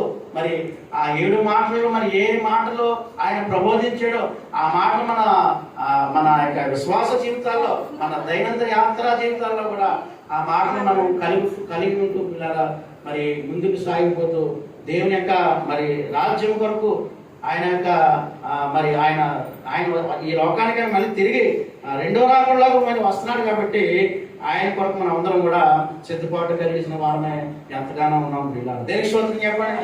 హ్యాపీలన్నీ కూడా ఎప్పుడో జరిగిపోయి అన్ని ఆయన సినిమా చేశారు, అన్ని చేశారు. చాలా మంది బాధపడతా ఉంటుంటారట. యేసుప్రభు గురించి ఎవరు కూడా మనం ఏం బాధపడాల్సిన అవసరం లేదు. అయితే దినాన్ని నీ జీవితాన్ని, నా జీవితాన్ని కూడా మార్చుకోవాల్సిన సమయం ఇంకా దేవుడు మనకు ఉంచుతూ ఉన్నాడు. ఇంకా మరి దేవునికి దూరంగా ఉంటున్నావా, దేవునికి ఇంకా మరి అయిష్టంగా జీవిస్తా ఉన్నావా? ఎన్నో కార్యాలు ఈ లోకానికి వచ్చి ఆయన చేశాడు కదా, శిలువ మీద కూడా ఎన్నో 7 మాటలు పలికాడు కదా. మరి అవి మనం జ్ఞాపకం చేసుకుంటూ ఆయనలో మనం ఉన్నట్లయితే నీ జీవితం, నా జీవితం కూడా సార్థకం అవుతుందని, ప్రభు బిడ్డలుగా మనము అంగీకరించబడతామని, మరి ప్రభు యొక్క రాజ్య వారసులుగా మరి స్వీకరించడానికి కూడా అవకాశం కలిగి ఉంటుందని మీకు తెలియజేస్తా ఉన్నాను పిల్లలు. దేనికి స్తోత్రం చెప్పండి. కలువరి గిరిలో సిలువ దారినై వేలాడితివా యేసయ్యా, కలువరి గిరిలో సిలువ దారినై వేలాడితివా యేసయ్యా, అన్యాయపు కీర్తించే ఘోరమైన శిక్ష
అందరూ ప్రార్థన చేయాలి. ప్రాణం కలిసిన ప్రార్థన చేస్తాం.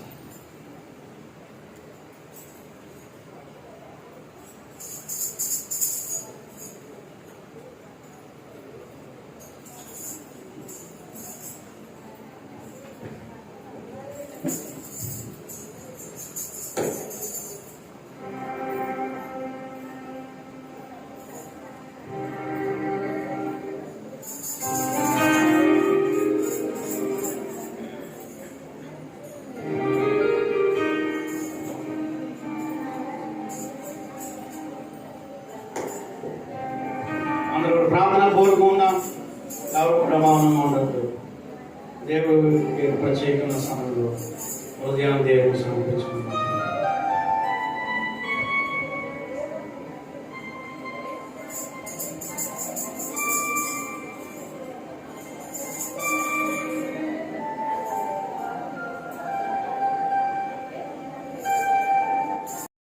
మీ అందరికీ కూడా మరి ప్రభువు యేసుక్రీస్తు వారి యొక్క శుభాలు, వందనాలు. మరి కాకినాడ నుంచి మా పేరు సుబ్రహ్మణ్యం బావ గారికి, గొడవ నుంచి మా పేరు బావ గారు ఫ్యామిలీకి కూడా నా ప్రత్యేకంగా తెలుస్తున్నాను.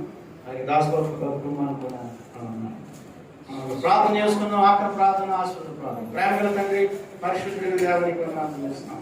ఈ పేరు దినంలో ప్రభావ కొంతమంది బిడ్డలుగా చేరి ఆయన నేను ఆరాధించి కుటుంబాన్ని దయచేస్తాను. ఇప్పుడు పాట మేడం మాయం పొందారు. ఈ వాక్యం నేను ఆరాధన సహాయం చేశాను.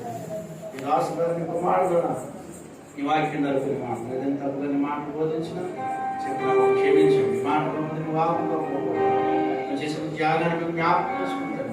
నువ్వు కలిగిన చిలి మీద 7 మాటలు ప్రభు నా జీవితానికి అన్వయించుకుంటాను. వాటి ప్రకారంగా ప్రతి మాటకు లోబడుతండి. నీ చిత్త ప్రకారంగా జీవించే మనసు అందరూ దయచేయండి.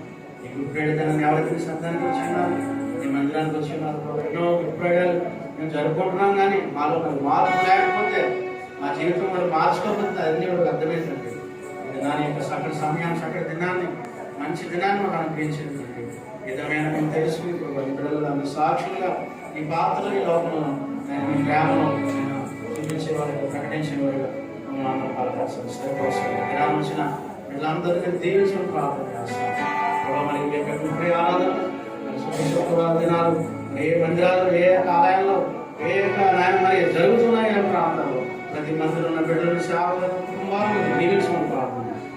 పాటలు, వాక్య జ్ఞానం ఉన్నారు, వాక్యాల్లో ఉన్నారు, అన్ని విషయాలు ఉన్నారు. ప్రభావ ఆయన వచ్చిన ప్రతి కుటుంబాన్ని దీవించడం ప్రార్థన. మళ్ళీ ఆయన రేపు మళ్ళీ ఈశ్వర పర్వదినంలో అందరం కూడా ఈ సమయంలో కలిసి దినాదినంలో ఈ ఆదివార దినాన్ని, విశ్రాంతి దినం, పరిశుభ్ర దినంలో మళ్ళీ అందరూ సమాజంలో కూడుకుని నేను ఆరాధించే వారిని మాకు గ్రహించింది.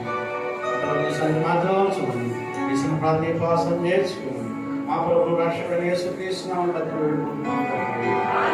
యేసు రక్తమేచి, యేసు రక్తమేచి, యేసు నామమున సంపూర్ణ అపవాదమంతా నాశనం కలుగుగాక.